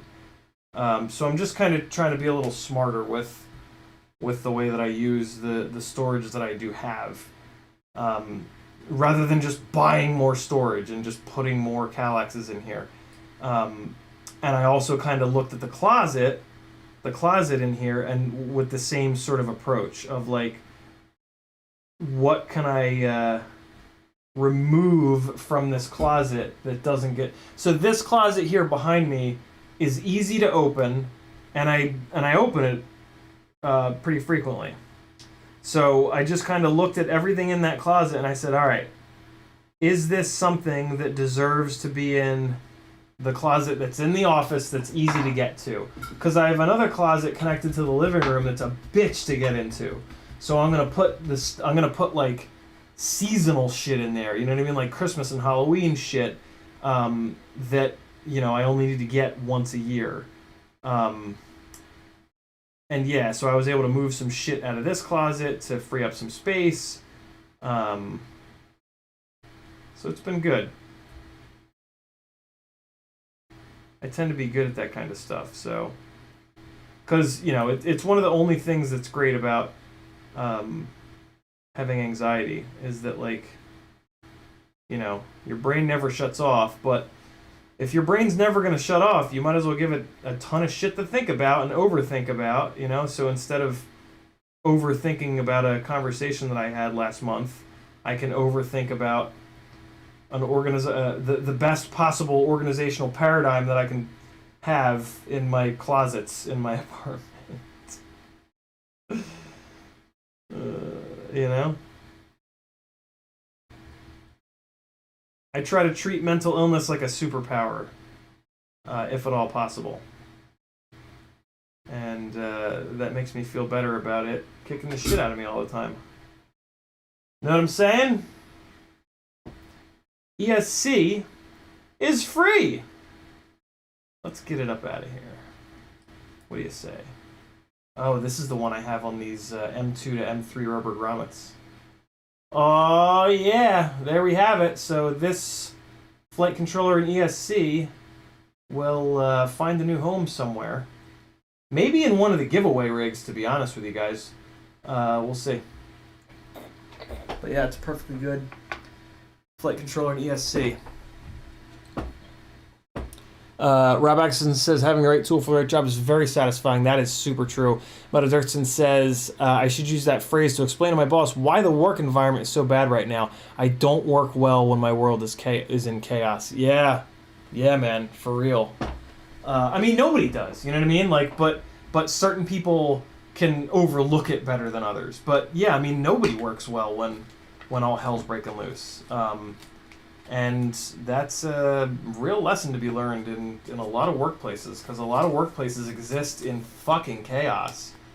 And, you know, specifically people with mental illness, are going to have a real fucking hard time with that. I mean, not just mental illness, but, like, yeah, like, certain people are going to have a really hard time with that.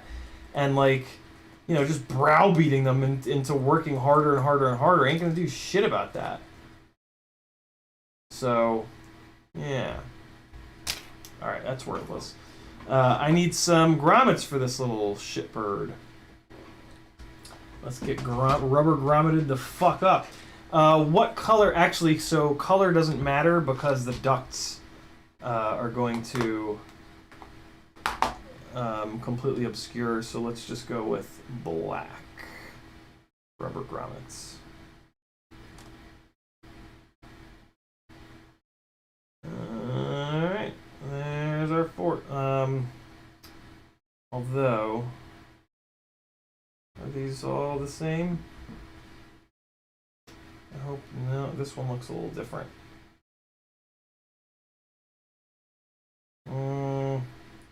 I don't want to have.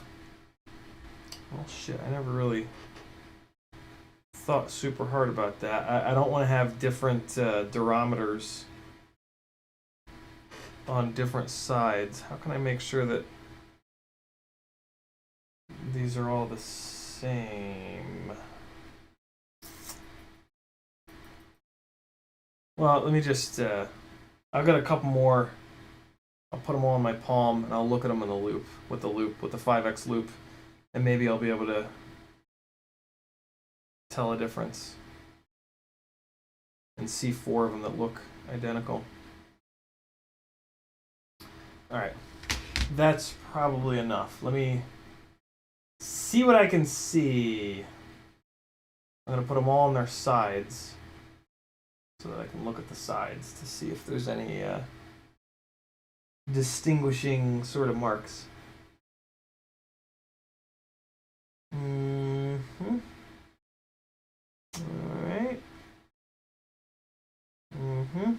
Okay. Alright. Man, we ain't found shit!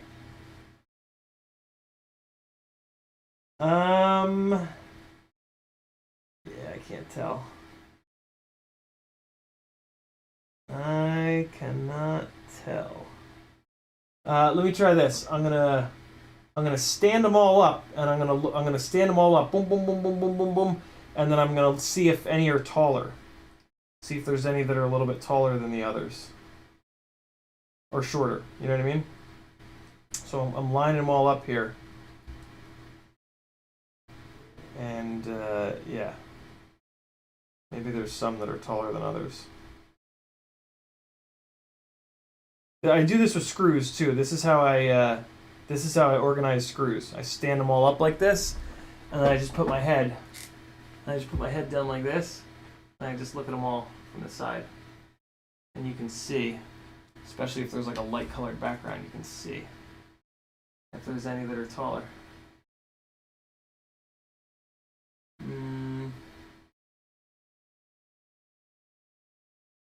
No, they all look the same.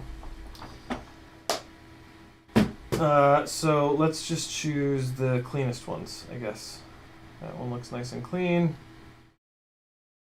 That one looks nice and clean. That one's ugly as hell. I'm actually going to throw this one away. Oh, no. Fuck it. That one looks like hell. This one looks like hell. That one's nice and clean. That one's nice and clean. Cool.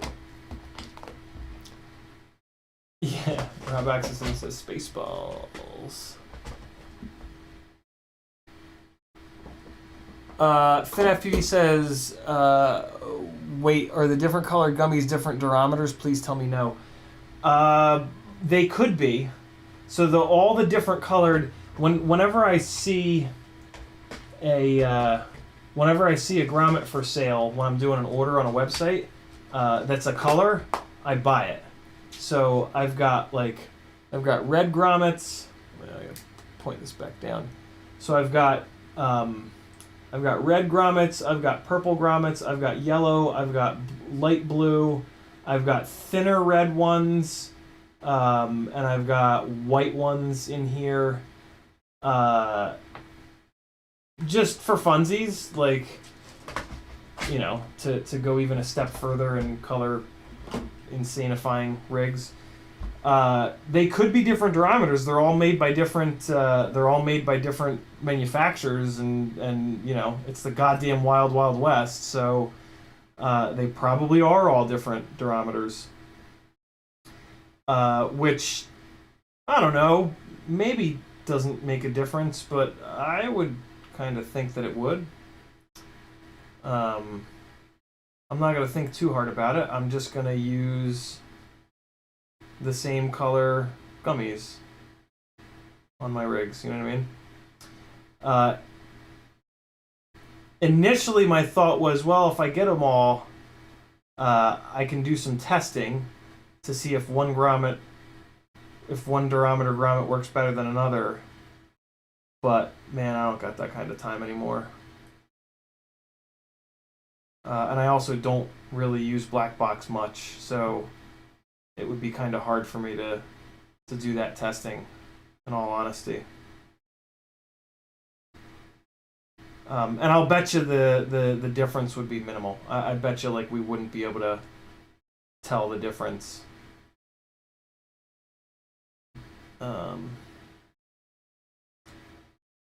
Unless like there was a rig that was unflyable, or like close to, I don't know. I'm not confident that we could tell a difference. I'm really not. So yeah, I'll just keep using them for color coordination. Insanity. Because that's the kind of guy that I am. Maggie got to see Flow. We haven't talked about Flow State. Jesus Christ. Maggie got to see Flow State last night and she loved it. Which was awesome. Because, like, you know, she's kind of uninitiated. Like, we've only been together for a couple months. So, and like, I've tried really hard to not, like, only talk about FPV. You know what I mean? Like, it's such a thrilling thing that, you know, we always want to talk to everybody about it all the time. So I've made it a point to, like, not, you know, be insane with it. And it was really cool. It was really cool. Plus, like, I'm not going to talk about the racing side of it. I'm not going to talk about, like, I've probably mentioned the protest once or twice, but, like, you know, there's a lot, there's stuff in there that, like, I wouldn't necessarily talk about. So yeah, it was cool. She was able to watch it last night. Like, she didn't have any problems. I don't know why you guys were all having so many problems. She was good to go. But she was probably one of the first ones in there, so maybe that's what happened. But you fucking FPV slackers, you know, you gotta get up early in the morning if you want to see Flow State, apparently. But yeah, she dug it, which was great. Finn says, "Fuck, that's something I've never thought to check." Yeah, well, you know, it's probably a good thing, man. It's fucking torture to overthink stuff to the level that I do. So consider yourself lucky, my man. It ain't no picnic being inside of this here brain. The big brain on Brad. So this was a capacitorless build. There's no capacitor on here. I just realized that's fucking interesting. There's plenty of space for one up front. I think I'm gonna throw one on here. I think there's plenty of space, right? Yeah, there's tons of space in the front for a capacitor. On 4S, you really don't need one. It's one of the things that I love about keeping micro builds 4S. There's no reason to go 6S. There's no benefit whatsoever to 6S on a micro. And it's a lot harder on the ESC. So it's going 6S on a micro actually is taking you in the wrong direction. You lose durability and you gain nothing. So yeah, there's that. Jesus, this wire is sucking up some heat. Whoo, boy, come on, bro. This is just the positive pad. Come on, homie. Come on, come on, come on, come on. There we go. Okay, good. Now we can move over to the ground pad, which is already kind of heated up from the whole board getting hot. And damn it, come on, come on, come on, come on. It's almost too hot for me to keep my middle finger on it to hold it down. Come on, come on, please, please, please, come off, come off, come off, come off. It's starting to get burned a little bit. There we go. Whee! Okay, while they're still hot, we're just gonna flick some of this solder off because it's probably leaded solder. And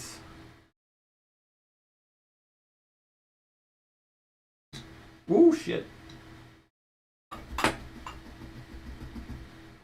Get a little bit more of it off. Come on. There we go. There we go. Okay, cool.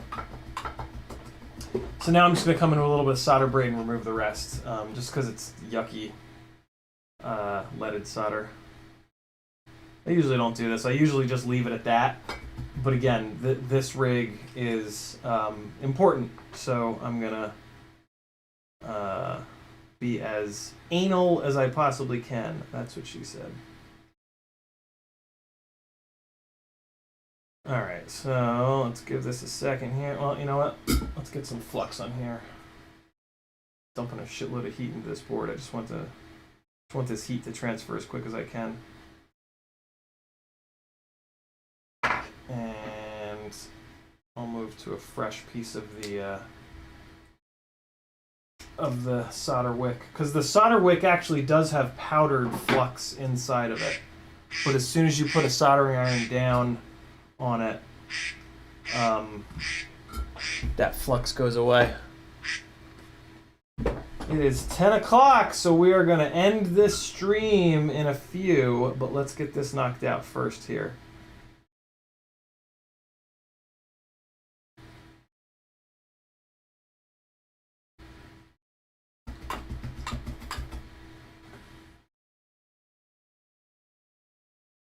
Okay, here we go. If you have any questions that are burning, drop them in the chat. What the fuck is going on here? Why is this solder braid taking so long to get hot? Let me actually tin the tip of the iron just to kind of get a little bit bigger of a contact patch. There we go.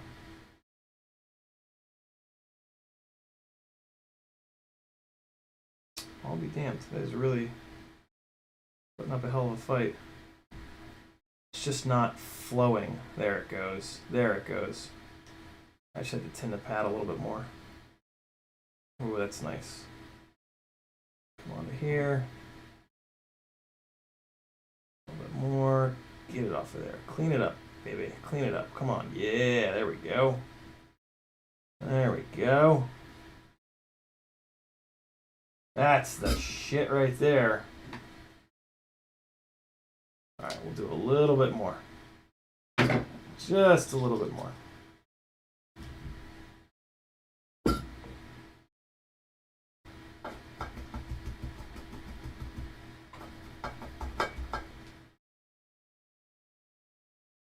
Alright, and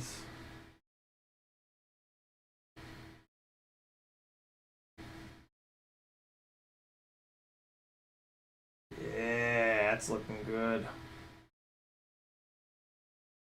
Most of that shit's coming off of there. Let's hit the positive pad real quick here, and we'll be golden.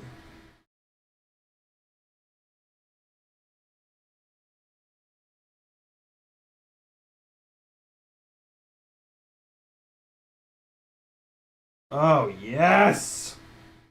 Almost perfectly clean. And now we'll dump a bunch of fresh leaded solder on there, because that's how we roll. We like lead in America. There it is. Ah! Look how shiny! Dearie me! Jason Crabtree says using different ones could cause an issue, but it also may may make for less vibration since they're all going to absorb different frequencies. You know, I was kind of thinking that, Jason. Um, yeah, I mean, because they would have, each one would have, each different durometer would have its own little, like, resonant frequency. Which, like, I feel like in a super fringe case might actually help, but I feel like it's more likely that it would cause issues. But I mean, you never know. I mean, Jesus, there's yeah, you never know. I know that on cars in suspension, they will use typically not in the same suspension component, but in the suspension system as a whole, they'll use different durometers of rubber bushings in different locations. You know, certain parts of the suspension will have to take load in different directions. So like if you've got like an A-arm that only takes cornering loads in one direction, you can put a softer bushing in there. But if you have if you've got like like a 4-link setup with like upper and lower control arms, the upper control arms have to, in some cases, in Mustangs is what I'm thinking of, Fox body Mustangs, the upper control arms have to rotate, but they also have to twist a little bit. And then if you do something like putting a panhard bar on there, they actually have to move in a different direction. So there's like so when you go to a panhard bar, for example, on a Fox body Mustang, they recommend that you do not use urethane high durometer bushings in those upper control arms because it's going to bind. They actually recommend that you stay with a rubber bushing that's a lower durometer, so that it can rotate, but it can also move, because the panhard bar makes the rear axle kind of do this, and it travels in an arc on one side and a slightly different arc on the other side. I'm going to stop there because I can talk for another 30 minutes about the way that the rear suspension on the Fox body Mustangs work, because I spent many years learning it and improving it and tuning it and learning to drive around it and figuring out when it moves in a certain way so that I could make it work on an autocross track.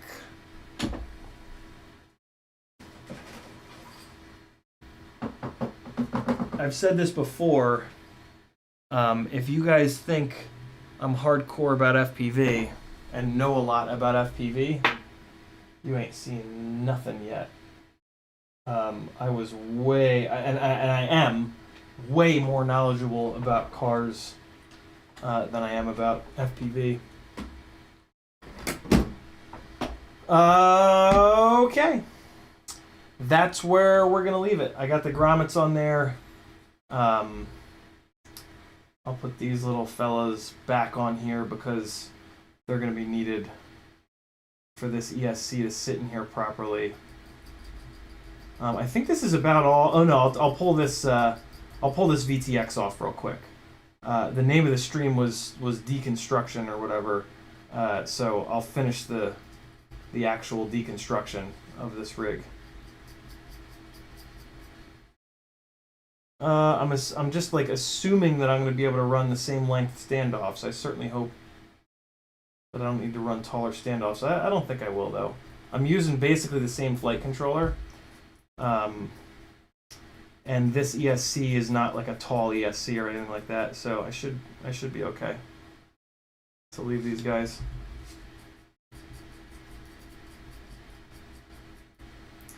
Alright, those little friends are down. I'm just going to drop this ESC on here for the sake of, feeling a little better about myself. Let's get these ESC up out of here. 1, 2. Oh. 3. And 4. Jason Crabtree says, I think there's too many variables with how tight your stack screws are. Really notice the difference in durometer. Oh yeah, that's so true too. The tightness of your stack screws and the inability to like perfectly get them even is going to make more of a difference than is probably going to make more of a difference than changing the durometers up.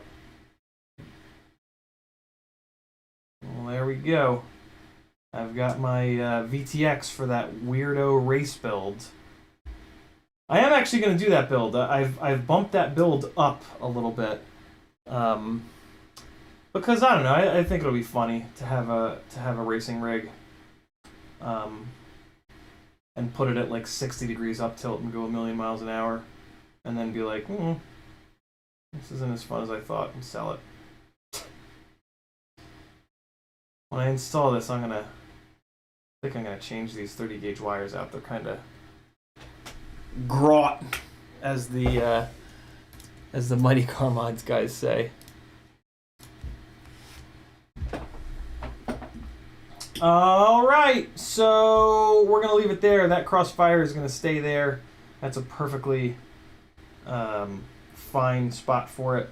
You know what? Maybe I'll just do a little tiny capacitor and just use the little through holes that Acon gives you next to the pads. What's a little? Do I have a little tiny? Oh no! You know what I'll do? I can just do a regular capacitor, but I can just put it on an angle because the camera is on an angle too, so I can match that camera angle. I can install it on the bottom and just rock it a little bit forwards. That'll work. This is 4S only, but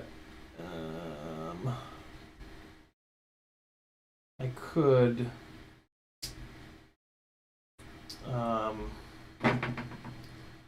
be extra safe and put a 35 volt on it, which I think is probably what I'll do. I bet you I could fit a 35 volt 470. Let's take a look. So it would basically be like that, and then it would kind of sit forward like that, and then I would just need to slide the camera on. So the camera is going to basically sit like that. Yeah, that should clear. Let me not go with should. Let me... Oh, wow, that's tight. Oh, boy. Might actually not clear. Yeah, that's a little too tight. No, I'm not going to do a 470. What do I got that's a little smaller? That is a 330. That's the shit right there. Yeah, we're going 330. Oh, fuck. A Rubicon 330. I never noticed these say Rubicon on them. Is that... I thought it was like Sanyo. Don't we want Sanyos? Look, these are all Rubicons. Are the Rubicons okay? Do you guys happen to know? I don't have 1,000 floating around. I think do I really not have a single 1,000?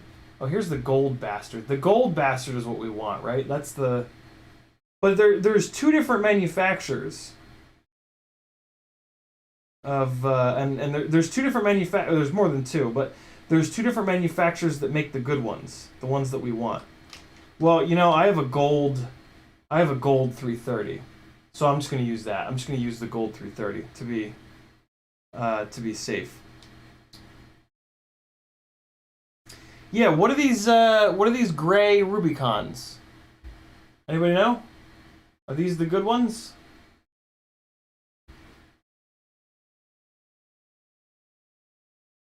It would be so cool if you guys could see it, but, you know, Logitech sucks a fat dick.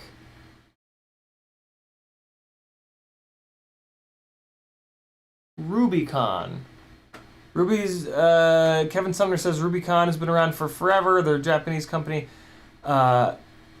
Robert says Rubicons are primo Japanese caps. Okay, so these are good as the Panasonic. That's it. Good call, Chomper.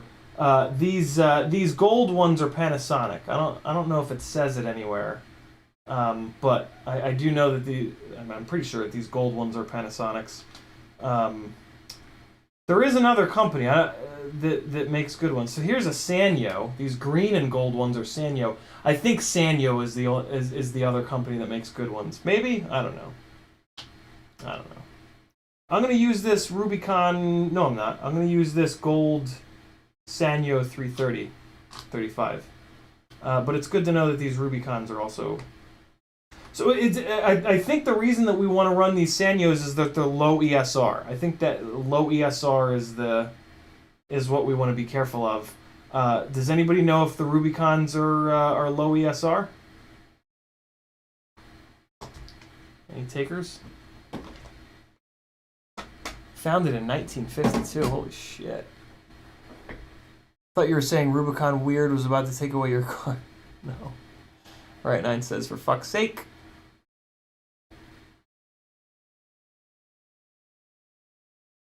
Where are my capacitor experts at? Well, if anybody is watching this on repeat, drop it in the comments for me. Drop all your... if you know that you have good capacitor info. If you only think that you've maybe heard something, I don't really want to hear it. But if you know you have good capacitor info, drop it in the comments. For the collective to benefit from, if you don't mind. Well, fuck. This one's not much better. Let me try something. I could probably get it flat. Is it better if it's flat against the bottom plate? No, not really. Not really. I mean, it's probably okay. This is one of the nice things about running this big beefy ESC, is that it's got a ton of capacitors on it already. So I really don't need to have this capacitor on here. But if I can just zip it into these two little holes in the front and just bend it forward, like that's, you know, just like super simple, and it's just an extra little, you know, safety net, so to speak. But yeah, this is, oh, you know what? Okay, I am going to use this. It'll just barely clear with this camera, and then at some point I'll put the nano camera on here, and it'll be totally fucking fine with the nano camera. So yeah, I'll use this 330. Because going any lower than 330 kind of defeats the purpose of even doing this. And I am running the ESC pads in the front nowadays. I'm changing that on all of these Cinesplores because it just I just like it better. It's just a better spot for the battery lead. Speaking of, I need another battery lead for this thing.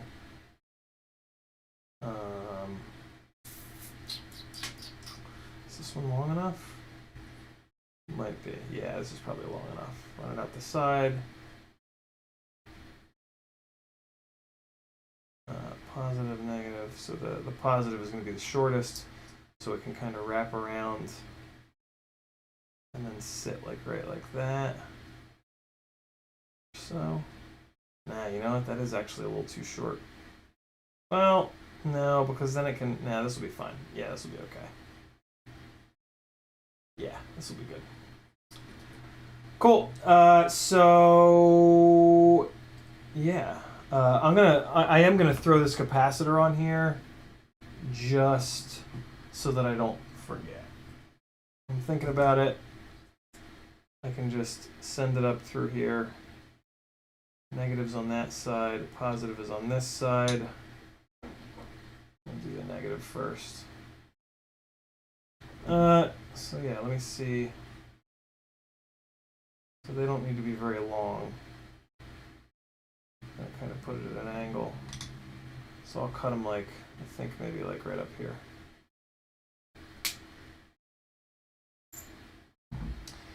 And guess I should double check. Yeah, I am going to run the ESC upwards like this. Okay, so just squish these guys in a little bit.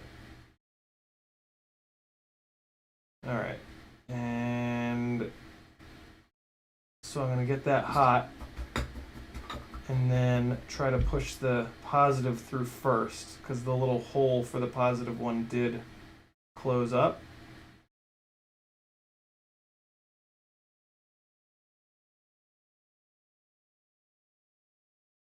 Come on. Get in there, you bitch. Did it? Nope, it did not. But there is a little notch for it, which is nice. Okay, so I just need to bend these a little bit more. That should be just about it. And then, nope, a little bit more. There we go. There we go. Okay, so that'll get it going. And then we'll be good to go.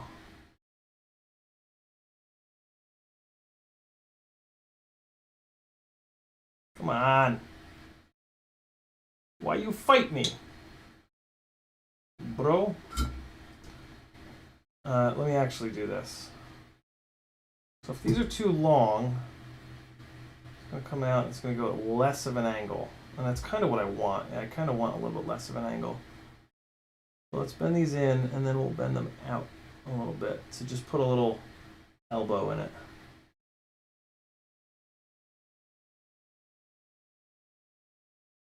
Yeah, that's the shit right there. Yeah, that way it'll slide straight down. I think I need to clear this hole though of the solder. So let me actually use the braid real quick. Just need to take just this little bit off here on the corner to pull it out of that through hole.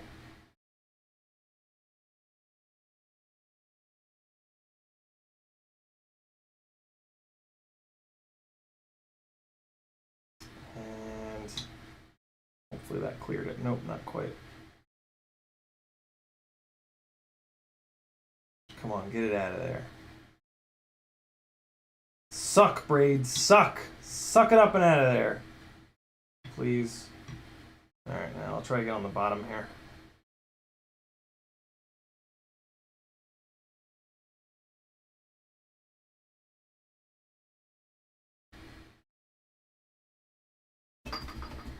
One more try.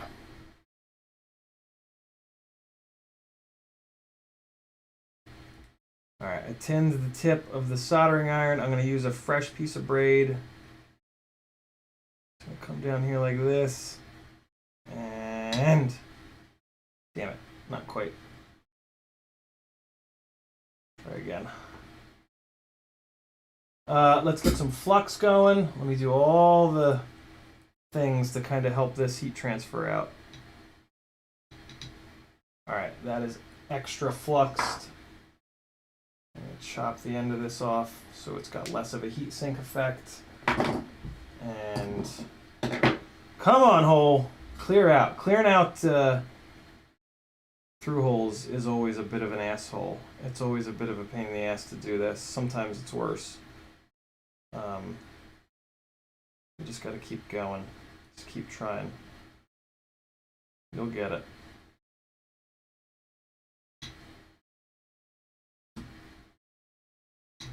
And actually, sometimes you need to add solder to it. Because what can be stuck in there is like old shitty solder. So sometimes if you add to it, you can have a good little result. Let's try that.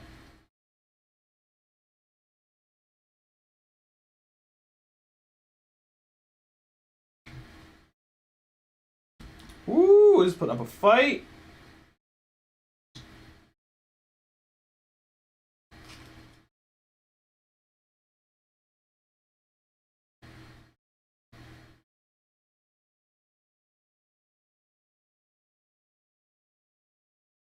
Come on, get out of there.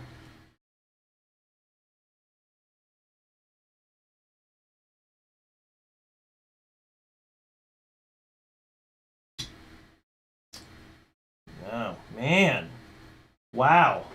This one's really fighting. Let me put some fresh solder on top.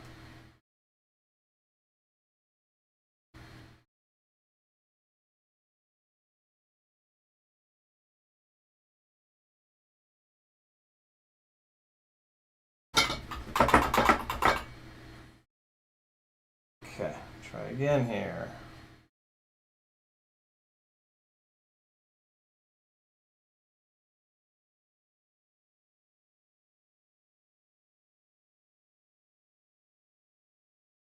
Alright, just trying to get some fresh solder down in there. Loosen up whatever garbage solder is in there right now. Alright, let's try that.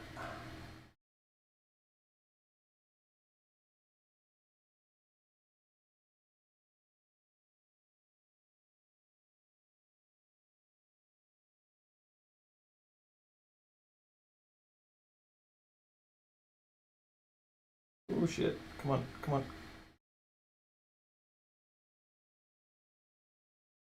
I got a fresh piece of braid on there. Hey, there it is. Fucking za. Persistence, friends. Let me get a little more of an angle on this one.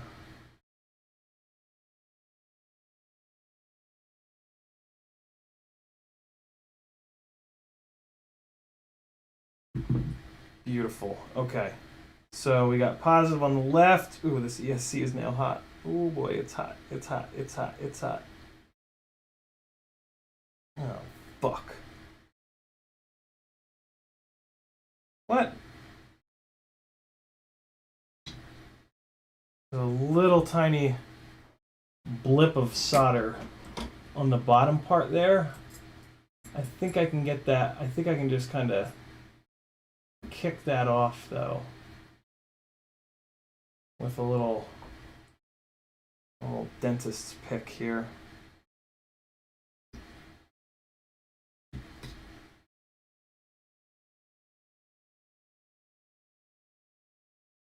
That might have been all I needed. Let me take a look with a loop. No.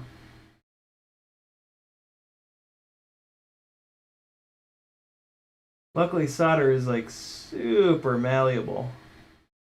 I'm just gonna use the braid on the other side rather than picking at it because I don't want to damage the through hole in any way.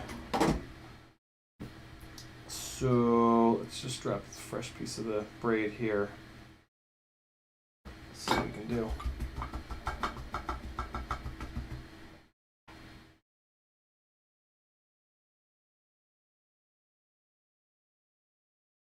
Tin tip just a tiny little bit. Fresh piece of the braid. And that should pull off that little bit.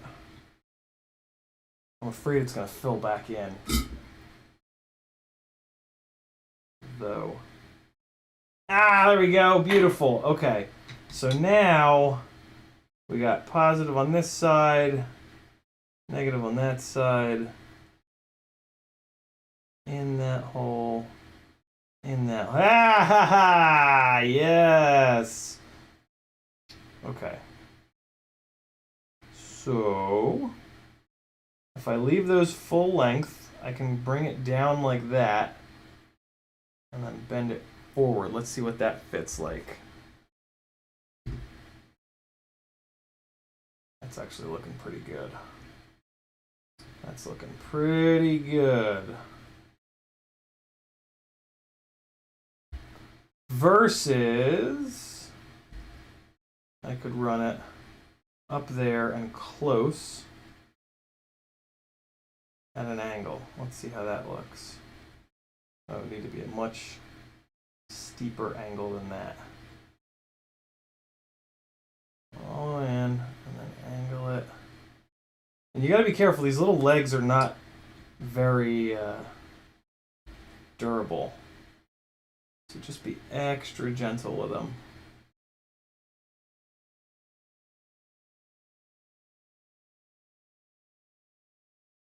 Okay, so I do need to run it a little bit lower. It is gonna have to sit flat. It's not really loving life unless it kind of sits flat up in there.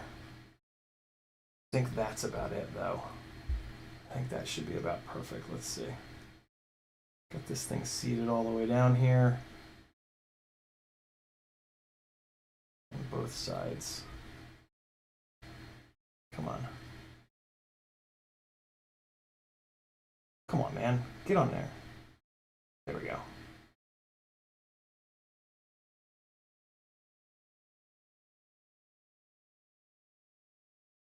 Yeah, that looks good. That's about it.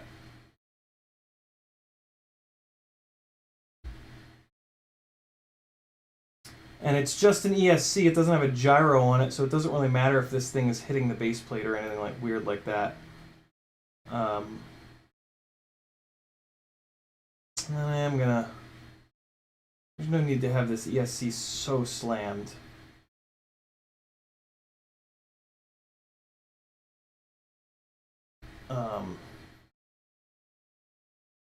Yeah, that looks about right though.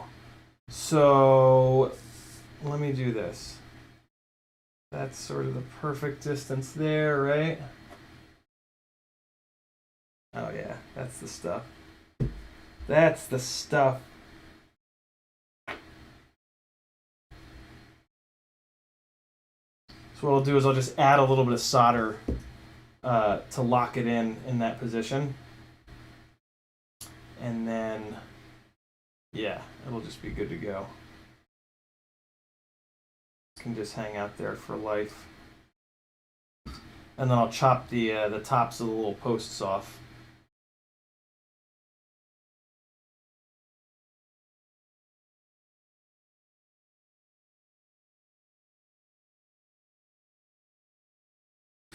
Check it one more time. Yeah, there we go. That's looking fine.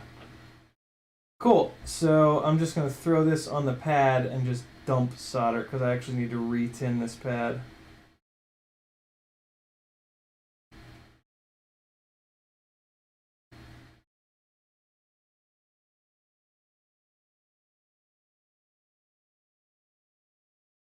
Oh, come on.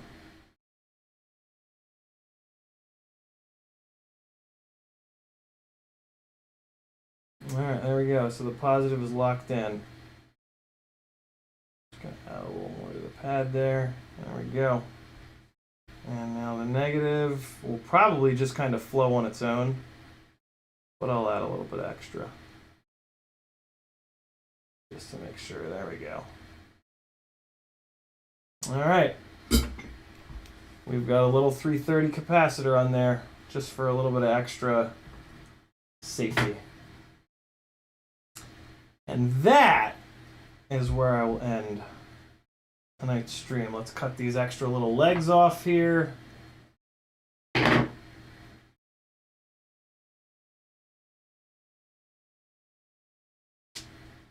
And yeah.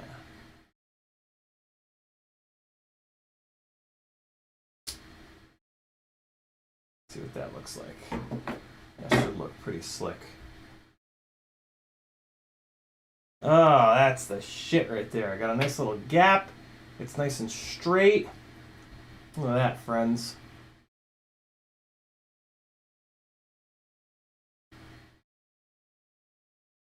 The art of the build. Am I right? A little bit of room here. And then the camera. This is the big boy camera for now. We'll have just enough space to come all the way down and have its little up tilt, and it'll still clear the top plate.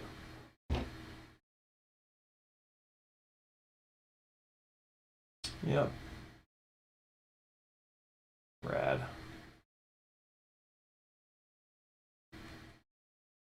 Cool. So we're good to go. That is a little close though. Hold on.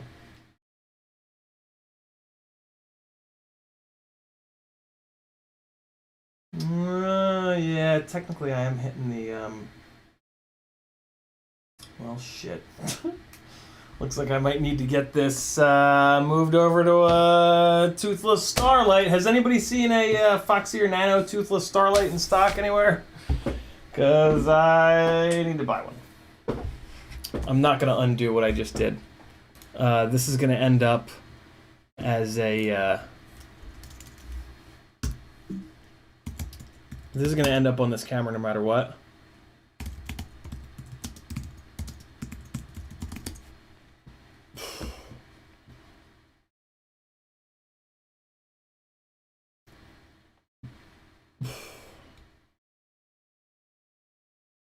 Alright. I'm just going to do one of these. Oh, is it really in stock on fucking GetFPV? Are you kidding me? I thought I just looked at it on GetFPV.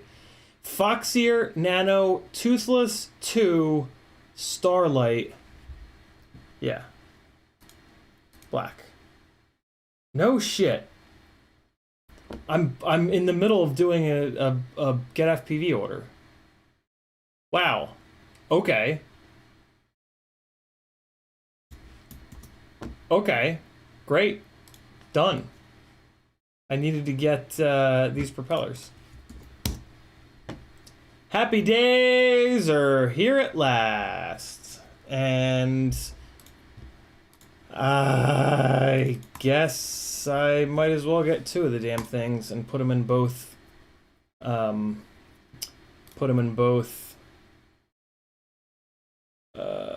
Jib jabs. Why is there one of these in here?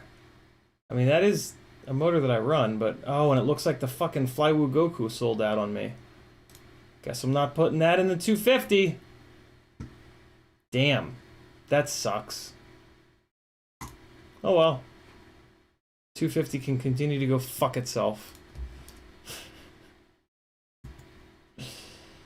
I didn't realize that the toothless Starlight had a 2.1 millimeter lens. What's the let me look at the field of view. Really? Not gonna give me any info on field of view, huh, Foxeer? That's incredibly frustrating. Wait, no, it's just in here. I bet you it's in here. Yeah. Starlight 4x3 diagonal field of view 145. I'll be damned. Why? What? Really? Has that always been like that? I could have sworn it was a little wider than that. What's interesting about that is that the yeah, no, 2.1 millimeter. The field of view on GoPros is roughly, I believe, 150. So I wanted to match the fields of views. GoPro Session 5 FOV. GoPro Hero 8 FOV.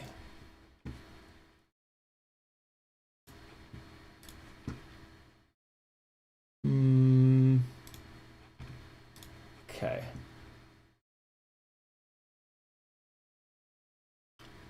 Hero 8 black digital lenses FOV. Let's take a quick look.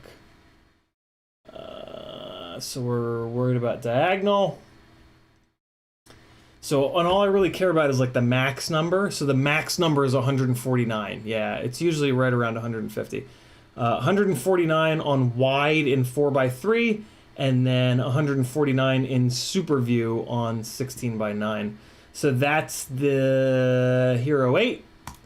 And then let's take a look at the session. I believe the session is about the same. Yeah, diagonal field of view 149. So yeah, this is 145. Interesting. Huh. Cool.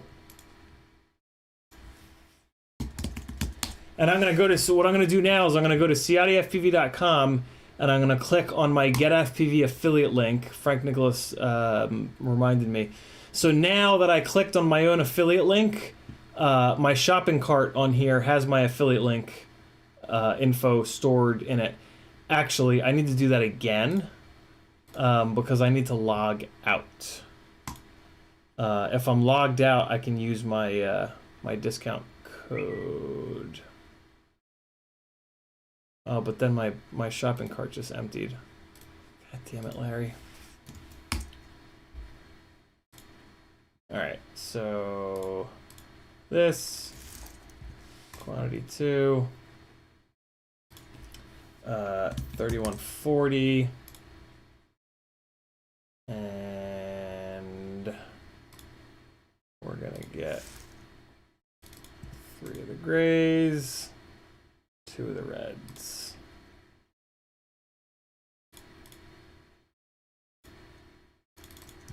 All right, there we go. All right, friends. I'm going to shut it down. Thanks for hanging out. Here's some more flying from that wacky spot. And I'll see you guys on Sunday. Maybe Saturday. No, definitely not Saturday. Because I'm driving from Virginia to Georgia on Saturday. Yeah, I'll see you Sunday. And I'll probably be... Oh, I fucking totally forgot! It's time for...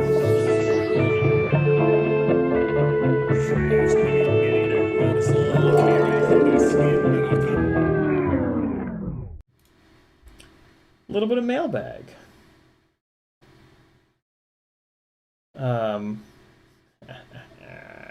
Amazing.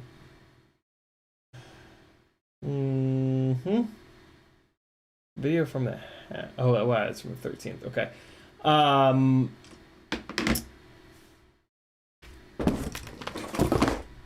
Box with things in it. I had to get another set of the Fat Shark Ultimate Foam Kit. I actually had to get 2 of these so that I could get the really thin foam. I have to run Fat Sharks like right on my face. And there's a fake leather foam in this Ultimate Foam Kit that does exactly that. So yeah, I had to get one of these for the new set of HD3s that I got recently. So there's that. I picked up another, every time I do an order at this point, if they have them, I get another one of the version 1 R-Lines 1050 6S. So I got another one of these because my 5-inch batteries have just really gotten the shit beat out of them lately.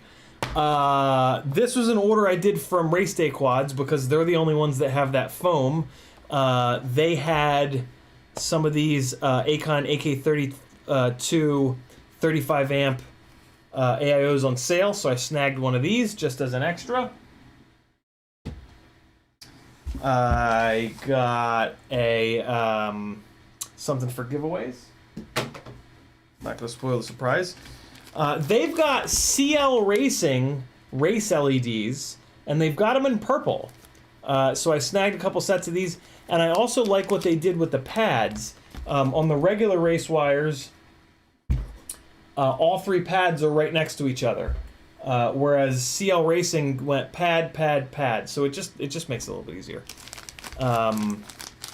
So yeah, some fresh race wires. I got another one of their 3 packs of the GNB 4S 850s. These end up being like $11 per battery with the little discount, which is outrageously cheap. So more 4S 850s to just batter the living hell out of. The thing that I'm really excited about is I finally stepped my fucking game up and got a QX7 battery.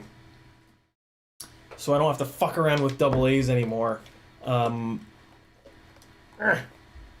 Because what I noticed, what I really like about this, about these, is they have the XT30 that I'm gonna cut a little slot in the door so I can run this XT30 out and plug this bitch directly into the Crossfire.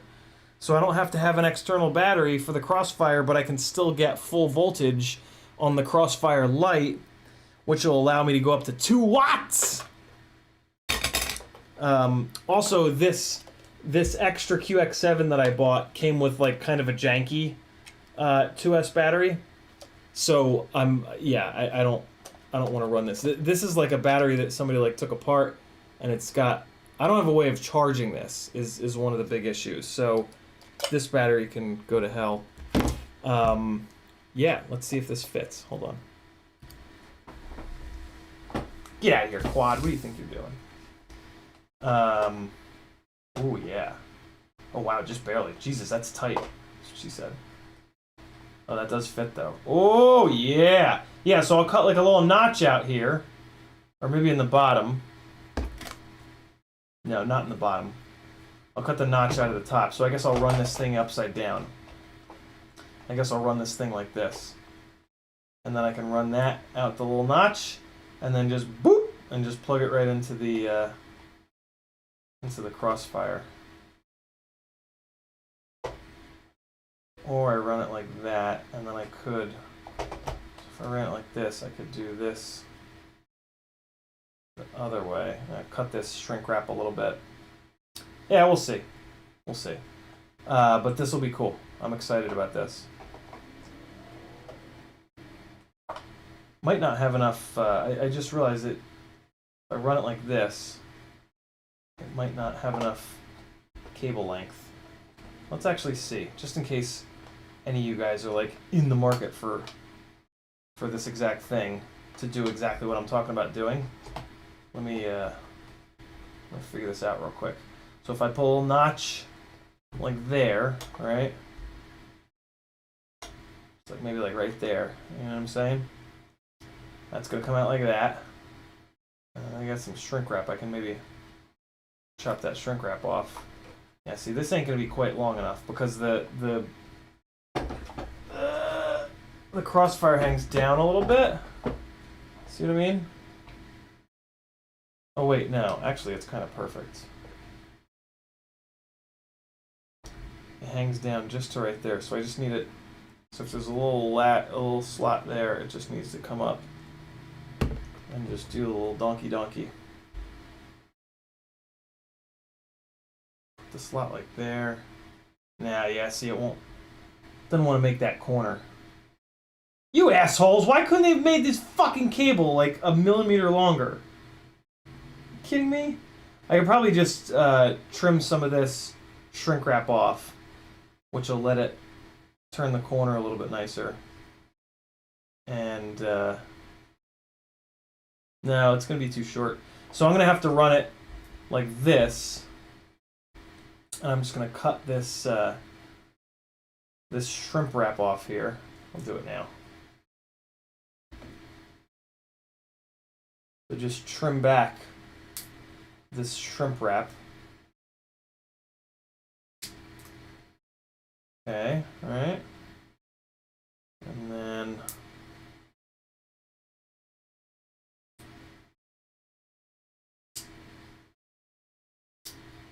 those wires can bend either way. Just clean up that edge.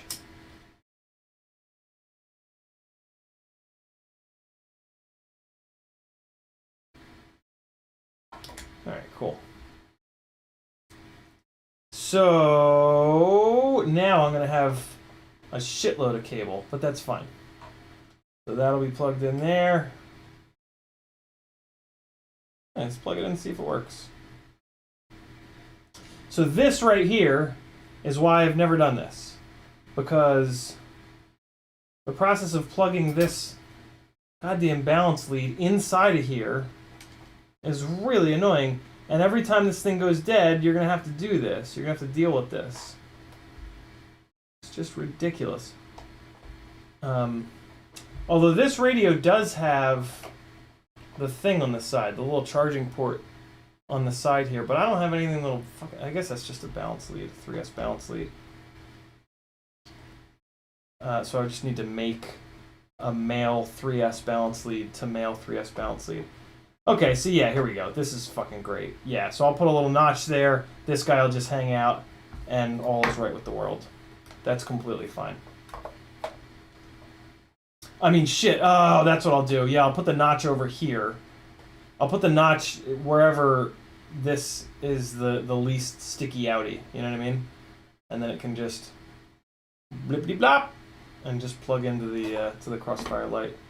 Beautiful. Let's see if it's gonna turn on. Hey, wee! Oh, for testing purposes only. Oh boy.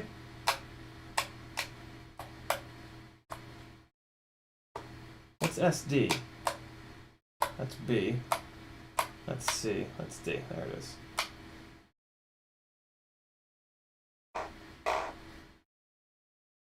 Oh, this thing needs to be calibrated. I haven't used this yet.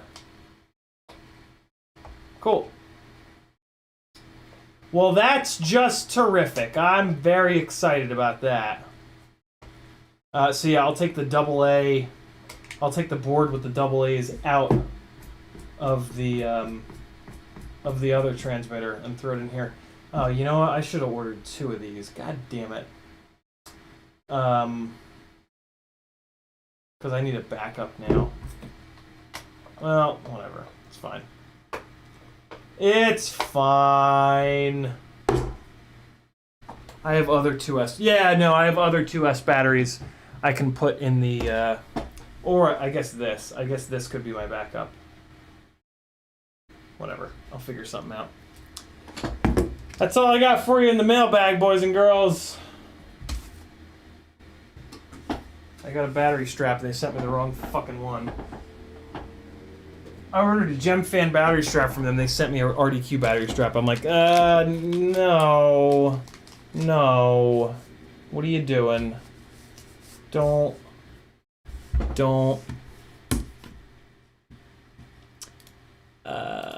Tyler DD, iFlight Baby Night School 73 just got delivered. Very cool. Frank Nicholas says radios will charge the my radios will charge the battery while in the radio. No need to remove the battery. All 3X transmitters. I'm not sure what that means. Frank also says that port on the bottom / side looks like for a server or RX. I don't think so. I think it's a charging port. It's something that they put into the QX7S, from what I remember. Abraham says, thanks for everything. Have a good night. Frank Nicholas says servo or RX. Add another TX battery to your Get FPV order. RDQ battery straps are free with every order. Keep looking for the GemFan strap. No, they sent one of the not free RDQ straps. All right, boys and girls, thanks for hanging out. Love you. Be good. Here comes some flying and some epidemic sound. See you guys on Sunday. It'll be worth the wait, I swear. Later, boys. Hopefully there's some good flying in here. Peace!